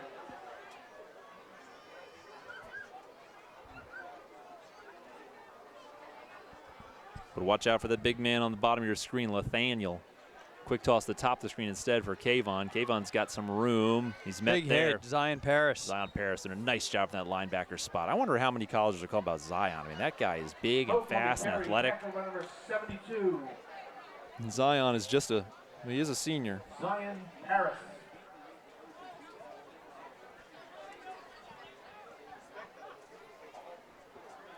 And 3rd and about 11, maybe 12. For Malachi Young and company. I'll tell you what, Malachi does have the similar build to Jeremiah Young, Pennsylvania's all-time leading rusher while he was here. I wonder if there's a relation. Oh, and Jared Ross trying to blitz. I don't know if he jumped or if Steel High jumped. It's Steel High. Okay, so Jared ran across the line and started pounding his head going, oh, I'm so dumb. But it wasn't you, Jared. They jumped. You were doing your job. You saw the movement. You hopped. So back them up even more. Makes it 3rd and 17 now. So 3 penalties in the last 4 plays for the Rollers. I'm talking about Zion. He joined us since he came in 6th grade from Philadelphia.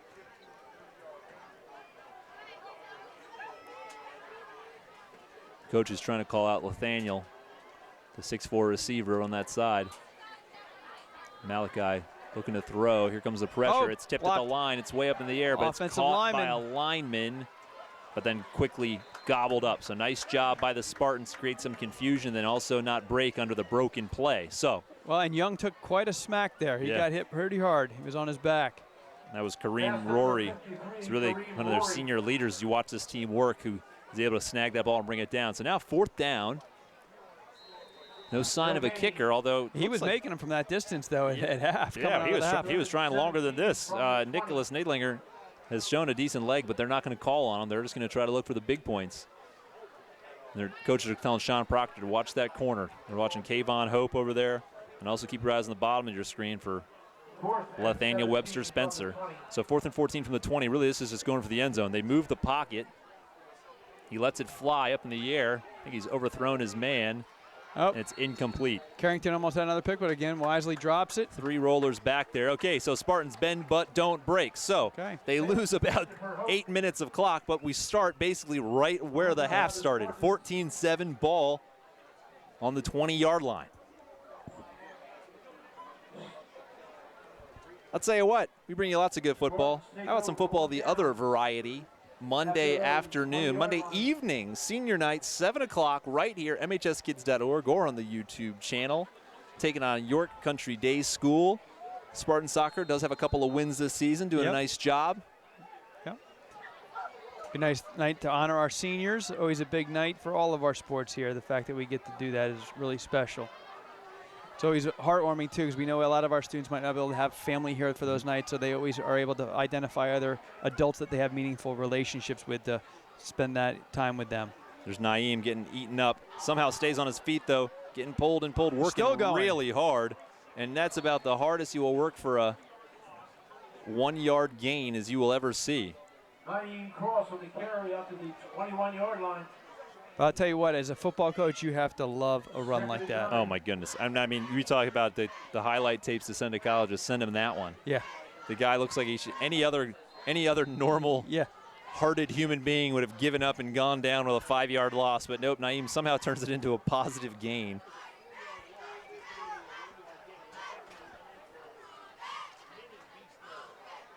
So, Thiago and Naeem with him in the backfield. Shamar Manning from that shotgun. Here's a Lets pass. It throw, it's incomplete. Kind of thrown into no man's land between Jaden Paris and Carrington Smith. Pass intended for Jaden Paris. Incomplete. Third. So that's not the kind of throw that's going to get the linebackers back on their heels. No. Seemed to be a little confusion leading into that play, too. I'm just wondering if they were really set for that. They got to get out of the huddle. 3rd and 9. Darius Briggs is now in. Yeah, the hand's already up. They got to get moving on this play right now. Darius Briggs goes in motion. They give it to Thiago. Thiago pounding ahead, but comes up empty. So a quick 3 and out for the Spartan offense as the roller defense continues to hammer away. So Spartans offense had the ball for a grand total of about 50 seconds. And then they got to kick it away. Josh Parra back to kick. And that's Dupree Andrews back on the punt return. Keep it away from him. It's another one of those low liners. Nice snap. This one's high. Good punt. And Dupree is just going to let it bounce, and it takes a good Milton Hershey bounce, and it kind of kicks back. Okay, so good punt by Josh Parra. Kind of swings the field position, if nothing else. Ball is down at the 37-yard line. And that's where we'll go to work. So we've got soccer for you on Monday, and then our next football broadcast will be homecoming. A Saturday afternoon, 1:30 kickoff. 39-yard punt, no return. Just got a text, or actually I just got an email. Very funny, Mr. Yoder. I'm well aware of my height differential with Mr. Straub. Thank you for pointing that out. I didn't want to say anything. But that homecoming game against Camp Hill will be Saturday the 30th. We hope you will either be here in person or joining us on the live stream. Handoff inside for Jermaine. Oh, we got a flag is down. Again. And Jermaine gets swarmed up after a solid gain, but we see another flag. You see Malachi kind of yelling at his teammates. So this is the Steel High MO, unfortunately, for this team too often. A few penalties, a few finger pointing, but it's the Spartans who've got to take advantage, got to come up with something to get a spark. So it's holding against the Rollers. I think it was past the line of scrimmage, or it's right, pretty much right at the line of scrimmage. So it'll be first and about 20 after the holding penalty.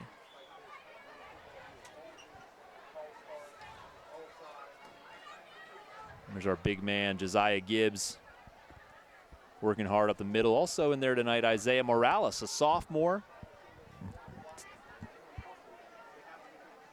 It's giving the X-Man Xavier a little bit of a breather. And you hope the X-Man's okay. See Zion Paris being attended to, getting something taped up on the sideline, but I don't see Xavier. Oh, Xavier Oliver's walking around, limping slightly, so maybe just kind of working something out. Handoff inside for Jermaine, spins away from a handful of guys, and then he's brought down hard. But I tell you what, if you just like football, you like watching guys like Dupree Andrews work. I mean, look at the way his feet move, try to create space, not afraid. He's moving lateral. He's doing anything he can to just stay on his feet and keep moving. And credit to the Spartan defense, they're making him work for every yard tonight. We keep saying the defenses, other than that first couple series, they've done pretty well in holding them. You know, again, Steel High certainly been helping with some mental mistakes.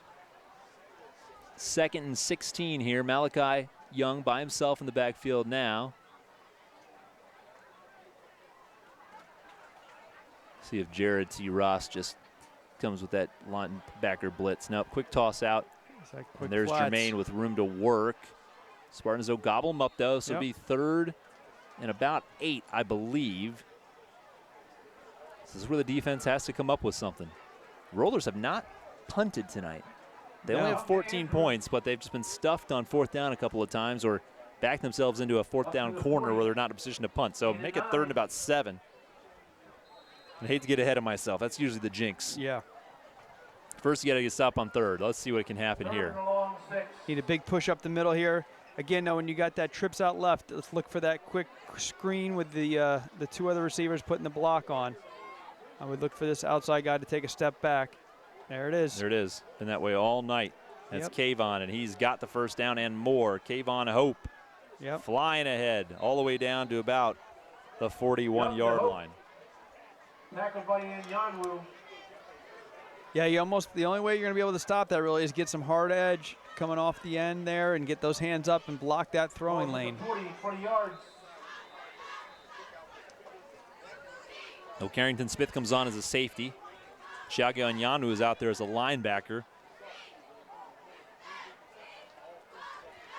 Jared Ross switches sides of the field.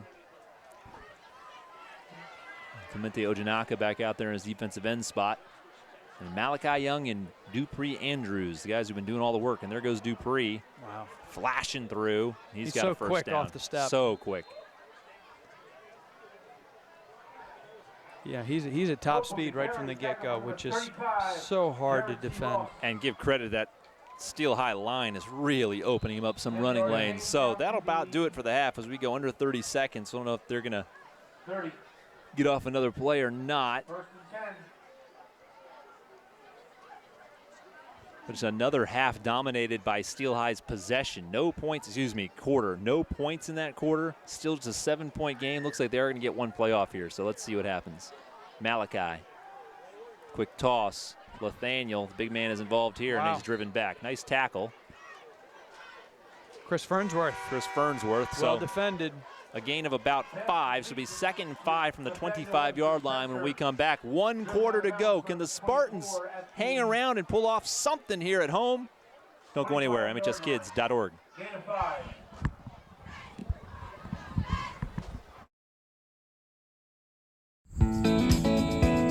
It's called Horsing Around with Physics. This is a physics class. You know, we want to start to look at moving objects. I will be riding the horse at 4 different gaits or speeds.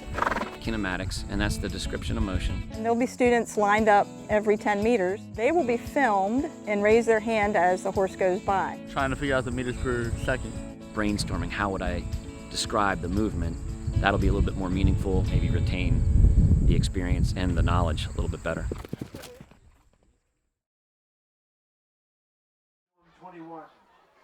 All right, Jay, we gotta bring some energy back into this broadcast, bring some energy back into this stadium.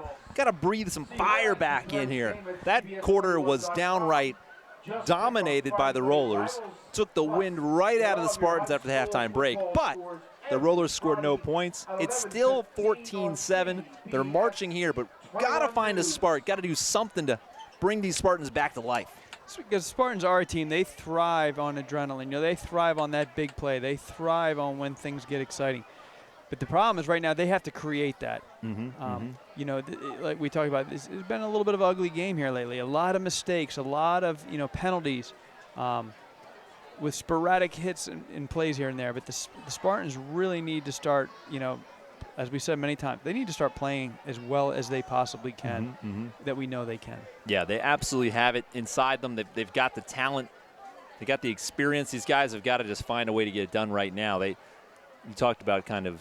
I'd be interested to see the time of possession, too. I feel like we've been watching Steel High's offense pretty much the whole night. All night. So 12 minutes to go, but just a 7-point game. Second and about 6. Handoff to Clogged it Andrews. Spartans are all over it, but you see him just smartly dive ahead. Maybe gets about 1, so it'll be 3rd and 5, maybe 4, depending on how you measure it over there. Now, we have talked, though, you know, especially last week with Hershey, you know, Coach Geyer talked about the longer you keep a team around in a game like that, the more dangerous it is for the team that's behind. So, you know, we're in that position tonight, so you're hoping, you know, and we've seen it. Naeem can bust it, or, you know, any of those guys. Spartans are always just one moment away from a big play. Yep. Here you got those trips right. You know, again, watch for number 8 to take a step back. It's so hard to defend that quick screen out into the flats, and, you know, then it's basically 2 blocks. And handoff for Andrews, cuts it back. He's got a lane, and he's got the first down. And once again, if we got a flag, late flag. Might be a personal foul on Steel High there. I think there might have been a late hit. Oh, no, they're clapping, so. So something, face mask on the Spartans. Okay, so now check on a few more.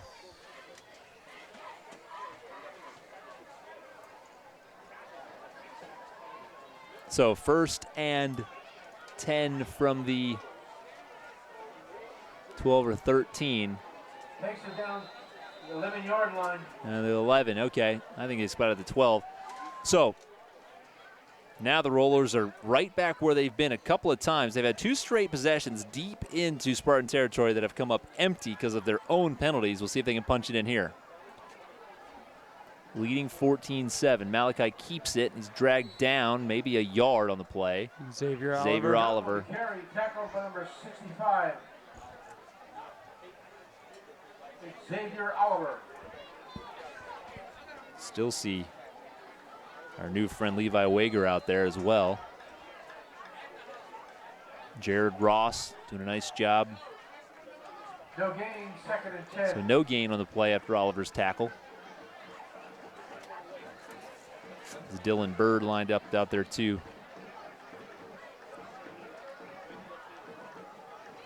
Eli looks to the sideline for the play. Andrews goes in motion. Going on a wheel, up, crossing pattern. It's thrown inside. Stop short. Oh. That ball's loose. It's either got to be an incomplete or is he? I think he's reaching for it. Well, I was going to say it should either be an incomplete or a fumble, but I don't know if maybe they figured he was down and then fumbled. Yeah, I think they're going to say he was down and then fumbled. I would. Nathaniel Webster Spencer. I'm obviously biased, but I would argue incomplete. I think in the NFL nowadays you got to complete the catch, you know. Calling, looks like maybe an official's timeout. Maybe going to take a measurement here to see if they got the first down.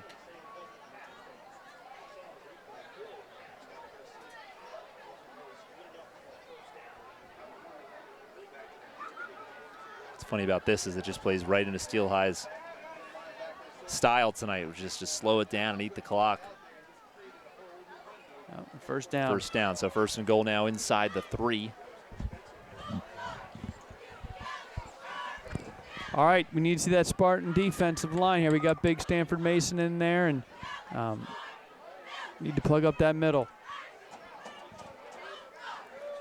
6 foot, 213 pounds, senior Dylan Bird out there as well.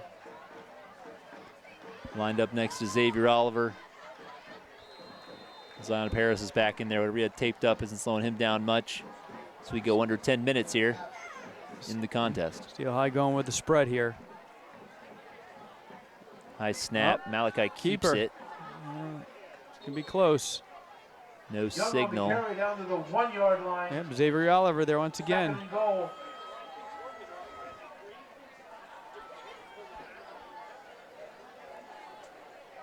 So the last time they were down here, actually in the initial drive, they were down here. They're on the 1 yard line, they ended up throwing it. And I thought, man, what confidence in this high school group. Seems so risky to put the ball in the air this close to your end zone. This time Andrews goes outside and he's in. There's Dupree Andrews for Steel High's 3rd touchdown of the game. They extend their lead here for the time being, 20-7. Touchdown, Rollers. Rollers are on top. Yeah, Steel High's taken some licks in this division over the last 2 seasons. Milton Hershey's beat up on them. Middletown really beat up on them, as has Middletown's beat up on everybody. Yeah. Trinity, Palmyra. You can tell this Roller squad has kind of come back this year with a chip on their shoulder. I think they always think this is a pretty big game for them too. They know, like you said, they know a lot of these kids might have grown up with some of the kids who are local, but this is a big game for Steel High. Oh, bad snap. The Spartans catch a break here. So, makes it a 13-point game. 20-7 is the score. Touchdown is unsuccessful. We need that big play. Got to find that big play. It's hiding somewhere. You can feel it. You know it is. 20, Spartans 7. So Shamar Manning's got to get something going here. The offense has got to come to life. I mean, they've got less than 3 first downs in this game, by my count. You almost have to wonder if there might be something wrong with Shamar's arm or shoulder. The fact that we've only attempted 1 pass to this point, to me that's a little concerning. I'm with you. Carrington just gave kind of a pep talk to the special teams group as they ran out. Like maybe they got something up their sleeve maybe. Got to find a spark somewhere. And you think the Spartans, you look for that big play. They tried an onside kick to start the game. Yeah. They're looking for those sparks anywhere they can. So now we're looking at some guys we don't see too often. Looking at Tykeer Gibson out there and Hunter Hanley. And you have to almost wonder here, Steel High has been very good on coverage, very aggressive, very fast down the field. That's often an opportunity where you could take advantage of a reverse or something to get, because they're using the momentum and speed getting downfield fast, taking advantage of that. Some jarring from the Rollers to Xavier Oliver right now.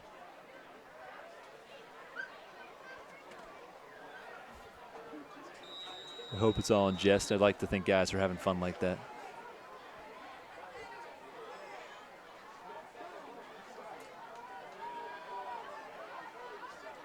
Here comes the kick. It's a high one headed towards Carrington Smith. Carrington's got it. Looks like they got to return left. Oh, we got a flag already. Block in the back, and look at this. Carrington's got a lane to work too. He gets slowed up and he's dragged down about the 36-yard line. And you know what, though? You got to credit Steel High. You're right. They get down the field so fast that Spartans aren't in position yet. So they go to find a man and they commit a penalty because they're just zipping. The penalty is a block in the back on the Spartans. There's 2 blocks in the back on the Spartans. And you're right. That's just the sheer hustle and speed of Steel High. Yep. But by the time you hit a guy, you hit him the wrong way. Well, we knew it wouldn't be easy. Spartans are backed way up, and they got to score 2 times here with 8:57 to go to pull off a victory tonight. Let's see what they can get done here.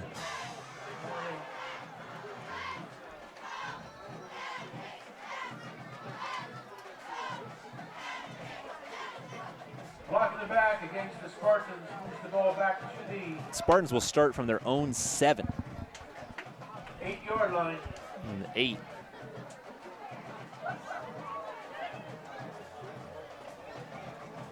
Oh, well, you looking at guys like Naeem Cross. Well, we have no Shamar again. We're back to the Wildcat. That's right. Thiago and Naeem are in the backfield by themselves here. And the snap is on the ground. And now that is going to be a safety.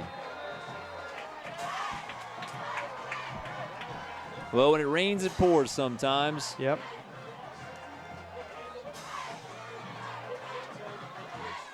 And the snap was on the ground from the beginning. It wasn't necessarily a Naeem Cross mistake from a guy who's not normally lined up at quarterback.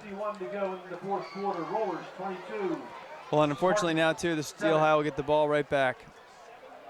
That's right. So free kick by the Spartans. They have to give it back to the Rollers here as the Rollers missed that extra point. Spartans felt they dodged a bullet, left the door open. Now they're down 22-7.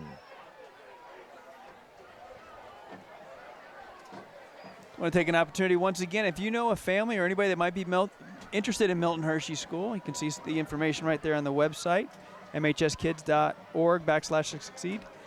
You know, we do a lot of events out in the community, so take a look on there and see where our admission staff will be out around the state and neighboring states sharing information.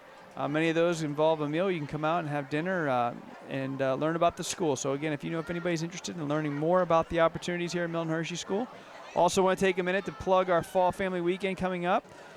Flyers will be coming out to our families here very shortly, October 27th, 28th, 29th.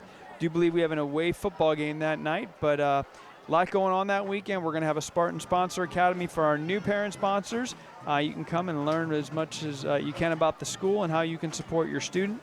So we'll look forward to greeting a lot of our families at the end of this next month. Looking forward to that. Now Spartans got to dig deep, finish strong, find some positives here. Down 22-7, and they got to give the ball back to the Rollers. Andy Harrington, some confusion. Just kind of dinks one up towards the 45-yard line. It's controlled there. Ball's on the ground.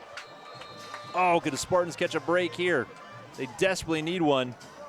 Doesn't look like it. But they don't. Rollers come up with it. 1st and 10 there. Oh.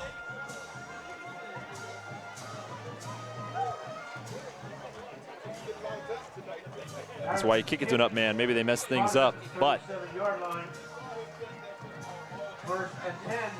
just hasn't been the night for the Spartans to get those bounces, you know? No, and they've certainly had plenty of opportunity. You know, Steel High has given them so many opportunities to get back in this game with mistakes and mental mistakes, but, you know, they've capitalized when they could. So here we go, 8:45 to go, trailing 22-7. Spartans back on defense, as I feel like they've been all evening long. Malachi to Kayvon Hope. He goes diving ahead for another nice gain on 1st down. And again, another one of those Steel High players. I mean, as soon as they have the ball, they're at full speed. Well, the term spread offense is kind of overused in football at all levels, but Steel High does an excellent job of sort of finding that open space on the field. So even if the Spartans look like they've got some good coverage, the way that the Rollers are spread out, even on their busted plays, they pick up 5-6 yards. And what they do is they have the ability to get it out there so quick. Yeah. So that before the defenders, you know, which are playing 5 to 10 yards off, before they even get close, you know, those guys are at full speed. They're already 7 yards down the field. Dupree pounds it ahead. Andrews on the carry. Picks up only about a yard. Nice tackle there by Josiah Gibbs. Gain of 2 down to the 30. Avon Cross back on the field. I feel like Avon had some nice plays in the first half, and haven't seen much of him in the second half.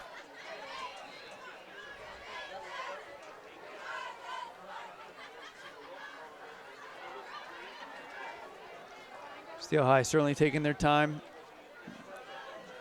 as they have all game long. 7:22 to go here. 3rd and manageable. Ogden in motion. There's that inside trap once again, led by the right guard. Andrews just kind of sits down for a minute. He's got the 1st down. Number 1, Dupree Andrews on the carry. Number 1, Harrington Smith on the tackle. I tell you what, they've got that big offensive line, and pretty much every play they're pulling somebody. So those guys not only are big, but they are moving by the time they get to the hole. Yeah, they've done a really nice job tonight. They deserve a lot of credit for really controlling this game from the opening possession. That Steel High offensive line is. And then defensively, they've shut down the 2 or 3 prong, depending on who you ask, rushing attack of Milton Hershey.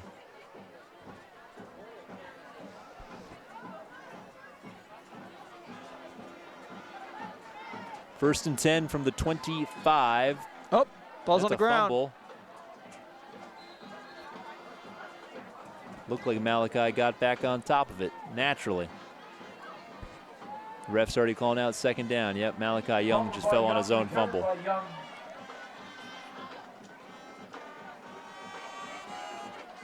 So second time, just the last 60 seconds or so, Spartans have caused a fumble or been a chance at a fumble, but both times Steel High jumped back on top of it. We talked about the Rollers giving the Spartans chances to get back in it as we go under 6 minutes to play in the game. 22-7, Steel High on top. After a touchdown still only to a safety. two-score game. Yeah. I mean, if the Spartans, again, they can get a quick turnover here or maybe get ball back on downs and move down the field. I mean, things didn't get exciting last week to the last 3 minutes.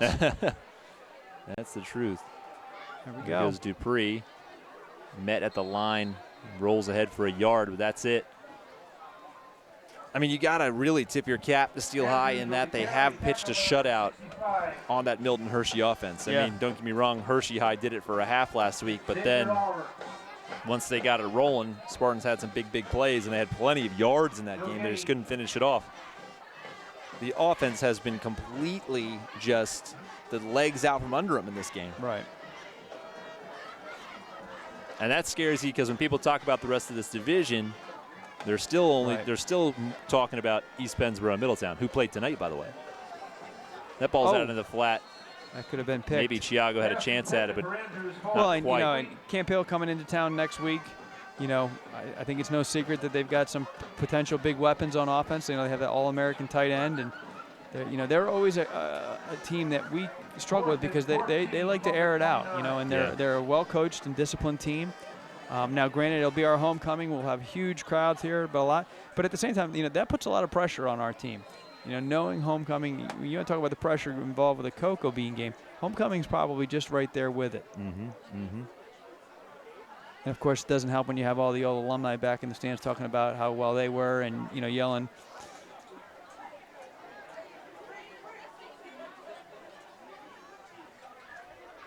Oh, Hey, a that punt, first a little punt. pooch kick. It's in a dangerous Get away spot. from Got to it. get the Spartans out of there, and of course it takes a roller bounce. Malachi Young with the punt. I'm trying to track down an East Pennsboro score here. End of the third quarter, Middletown 28, East Pennsboro 7. Wow. At one point, Onassis Neely, who's everybody considers to be the best running back in the conference this year, he had 92 yards on 13 carries. 16-yard punt, no return. Then he had 22 carries and 87 yards. Middletown defense figured that out in a hurry. Yeah. Okay, so here we go. 4:45 to go. Spartans got to turn it around right now and get some points in a hurry. Once Naeem again. Cross at quarterback. He rolls it out. We're going to see him throw it. It's badly underthrown. Looking for Jaden Paris. Cross's pass intended for number 3, Jalen Paris, incomplete. Well, if you notice, it looks like Naeem even has his glove off now. He had 2 gloves on earlier, so I don't know if he's. Number 12.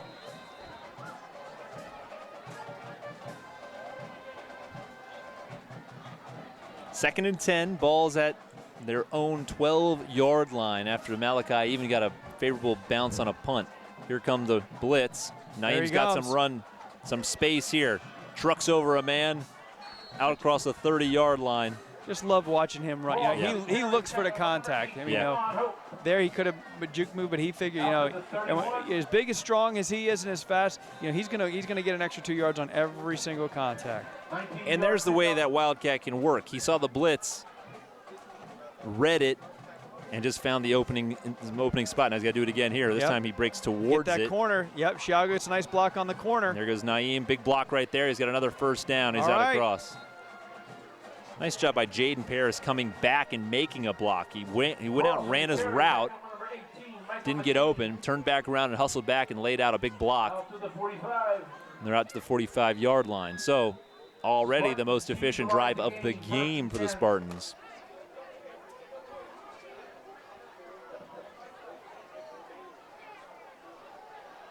Approaching 4 minutes to play. Cross has got 3 receivers to his left. Spartans really need one big play. Snaps on the ground, but Naeem's got it. Got the edge, waiting for one more block. Good block by Carrington. Turns it back upfield, runs a man over, and get out of bounds or keep moving. And that guy came from out of bounds. Naeem Cross on the carry, brought down by number 21. Big block to spring it by Carrington Smith. Shakir John. So Naeem Cross coming to life when the Spartans need him most. Oh, now we the have junior Shamar number 24. Now Shamar comes back on the field. Nothing else because Naeem's got to get a drink. On the sideline right in front of us. The timeout. Steel High. By Steel High. So talked about how tired they're going to get tonight. So we got a timeout on the field. We'll keep it here as Naeem makes some big-time plays there. We talk about how this team is always just sort of one moment, one block away from the big play. And now I think this is the deepest they've gotten on offense. You have to all think, game. you have to think the coaches like what they see there. You have to think that that's what they were hoping for all along with this formation and running the offense like that.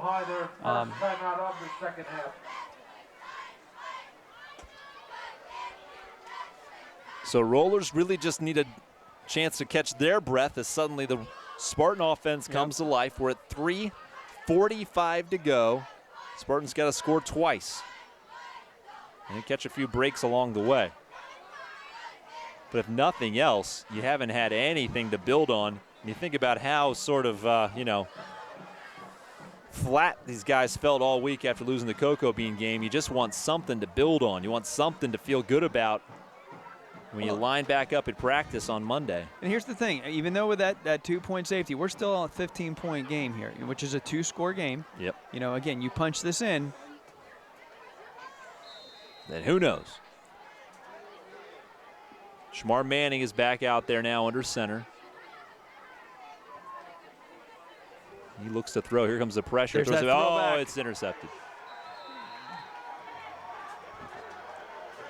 It's a throwback they had last week that actually worked very well for them. It's just perfectly read by the defense. Donovan Ogden picked it off.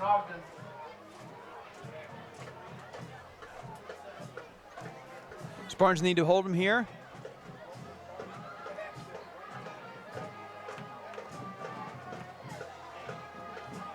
Stilton Heights fire ball at their own 35-yard line. We talk about bend but don't breaking. How about that roller defense? Come out of that timeout. They completely blow up that play, and they have one guy even sitting back in coverage in just the right spot. Yeah. And credit for Donovan Ogden, made a nice play on that ball too. So now Malachi Young back out there, gives it to Dupree. Dupree cuts it upfield. Nice stiff arm across midfield, and then he goes out of bounds. Andrews on the carry, driven out of bounds by Sean Proctor.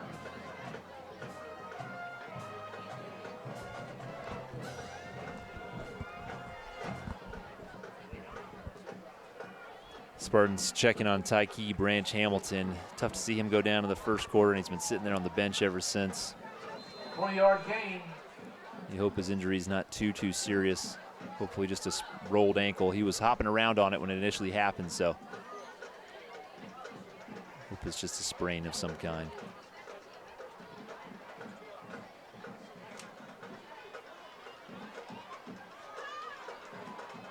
Now Malachi Young in the backfield all by himself as we approach 3.5 minutes to play. Kayvon Hope runs up and joins him. Another first down. There's Kayvon, makes a great sidestep, and then how about him trucking forward? Yeah. Ran over Zion Paris in the process. Well, and Steel High does not do anything too fancy. It's pretty much just line them up and, get that ball moving forward, that big offensive line, trapping and pulling. But it's not too complex, but it is very effective tonight. And they've had the ability to get the ball out wide, too, which has helped. Yeah, I mean, for a team with only about 28 guys, they really have the key pieces they need.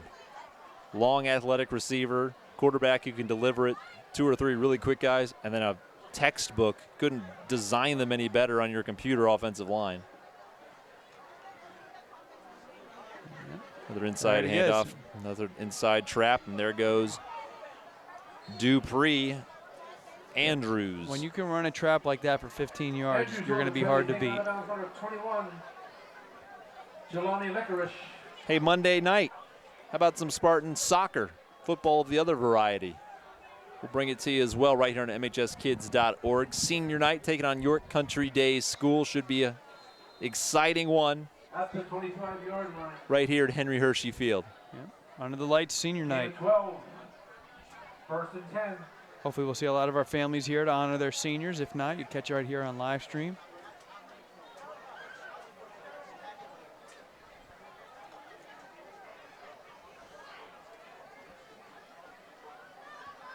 Malachi and Kayvon in the backfield. Left guard looking like he's going to pull again. There he is. Oh, we beat him there, though. Big stop. It's our new guy, Levi Wager, flying through there with a strong right arm. Also Clemente Ojanaka and Josiah Gibbs, Xavier Oliver. Usual suspects. Milton Hershey, timeout. Timeout, Spartans. 2:35 to go. They take their own timeout. Also, so our next football broadcast, your same station, but a different time. Saturday, September 30th, it's homecoming. 1:30 kickoff against Camp Hill. And if gives the Spartans some time to work out some kinks before they're back being broadcasted. But that Camp Hill team has a Penn State recruit at tight end.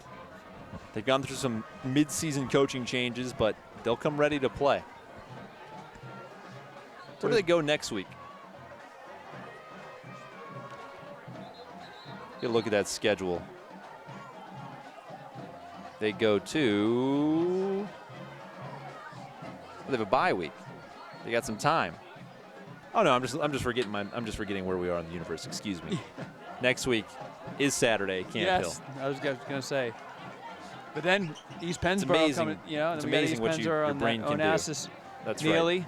And so we're on a string of home games here too. They don't have to hit the road until they go to Boiling Springs in 3 weeks. So next week Camp Hill, then we'll have East Pennsboro back here, and at the much ballyhooed Onassis Neely running back from East Pennsboro. Okay, 2nd and 15 after a great job by the defense and an end around here for flanker sweep. That's Javion Grant. Gets about 6. Oh, timeout. Another timeout by the Spartans. Timeout, Milton Hershey. So they're going to use up their timeouts, try to get the ball back and save some time. It'll be 3rd and 9 after this timeout. Just a frustrating night for the Spartans, particularly offensively. Yeah, you know, especially when you think back to that first game. We even though we lost, we were very happy and very high on what we saw out of our offense.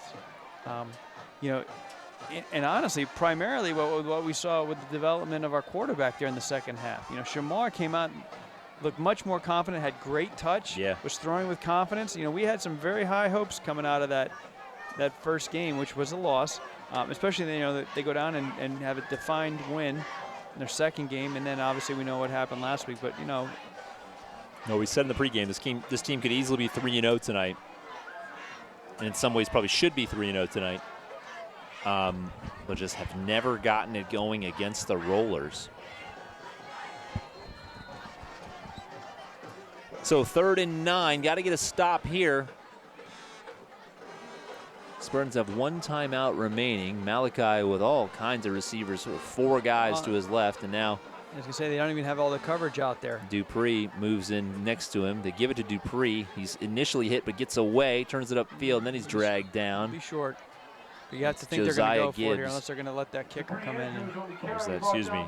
Yeah, Josiah Gibbs on the stop. Milton Hershey uses their last timeout.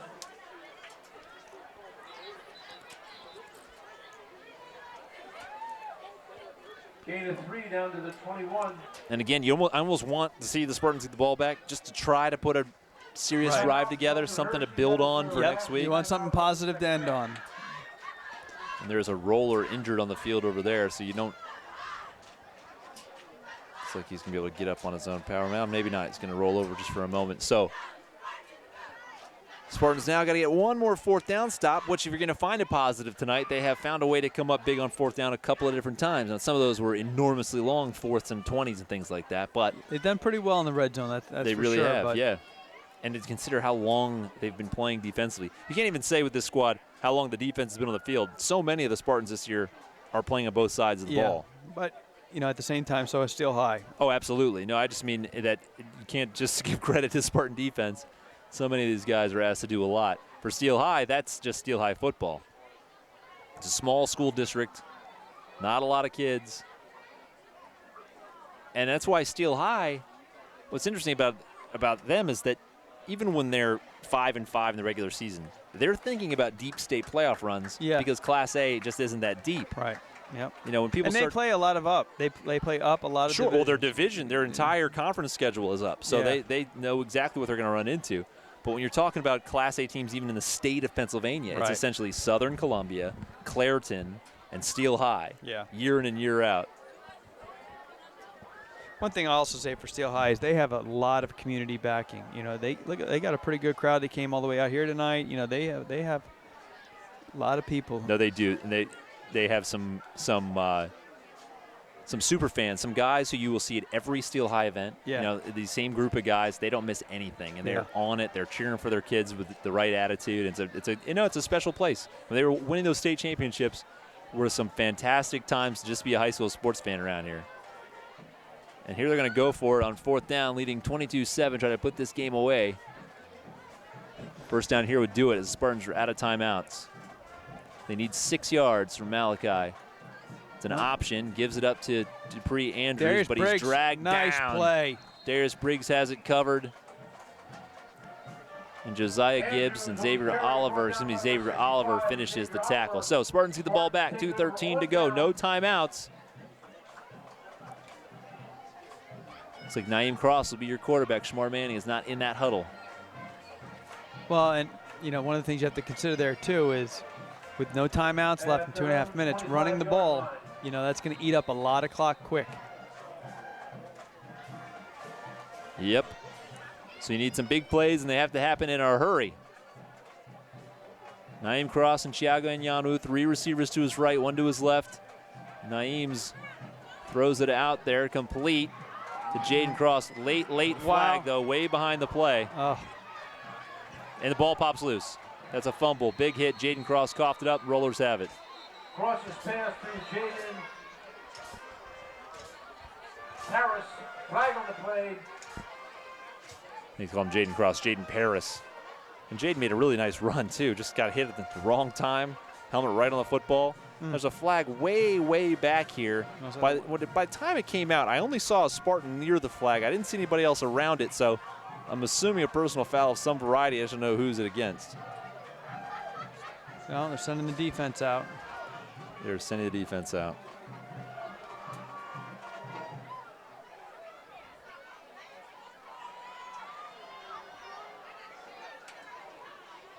Boger got an explanation of the flag. I'm not sure anybody else is even going to get one. They picked it right up.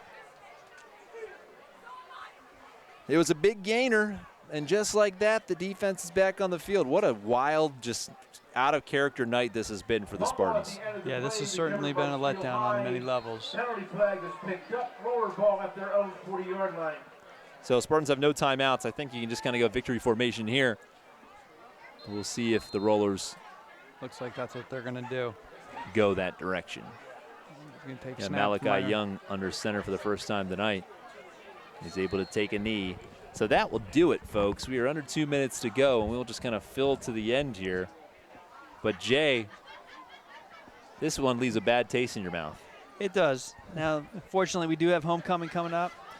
You know, hopefully that'll get our kids back up and excited to play football next week. Certainly not the production we were hoping for tonight.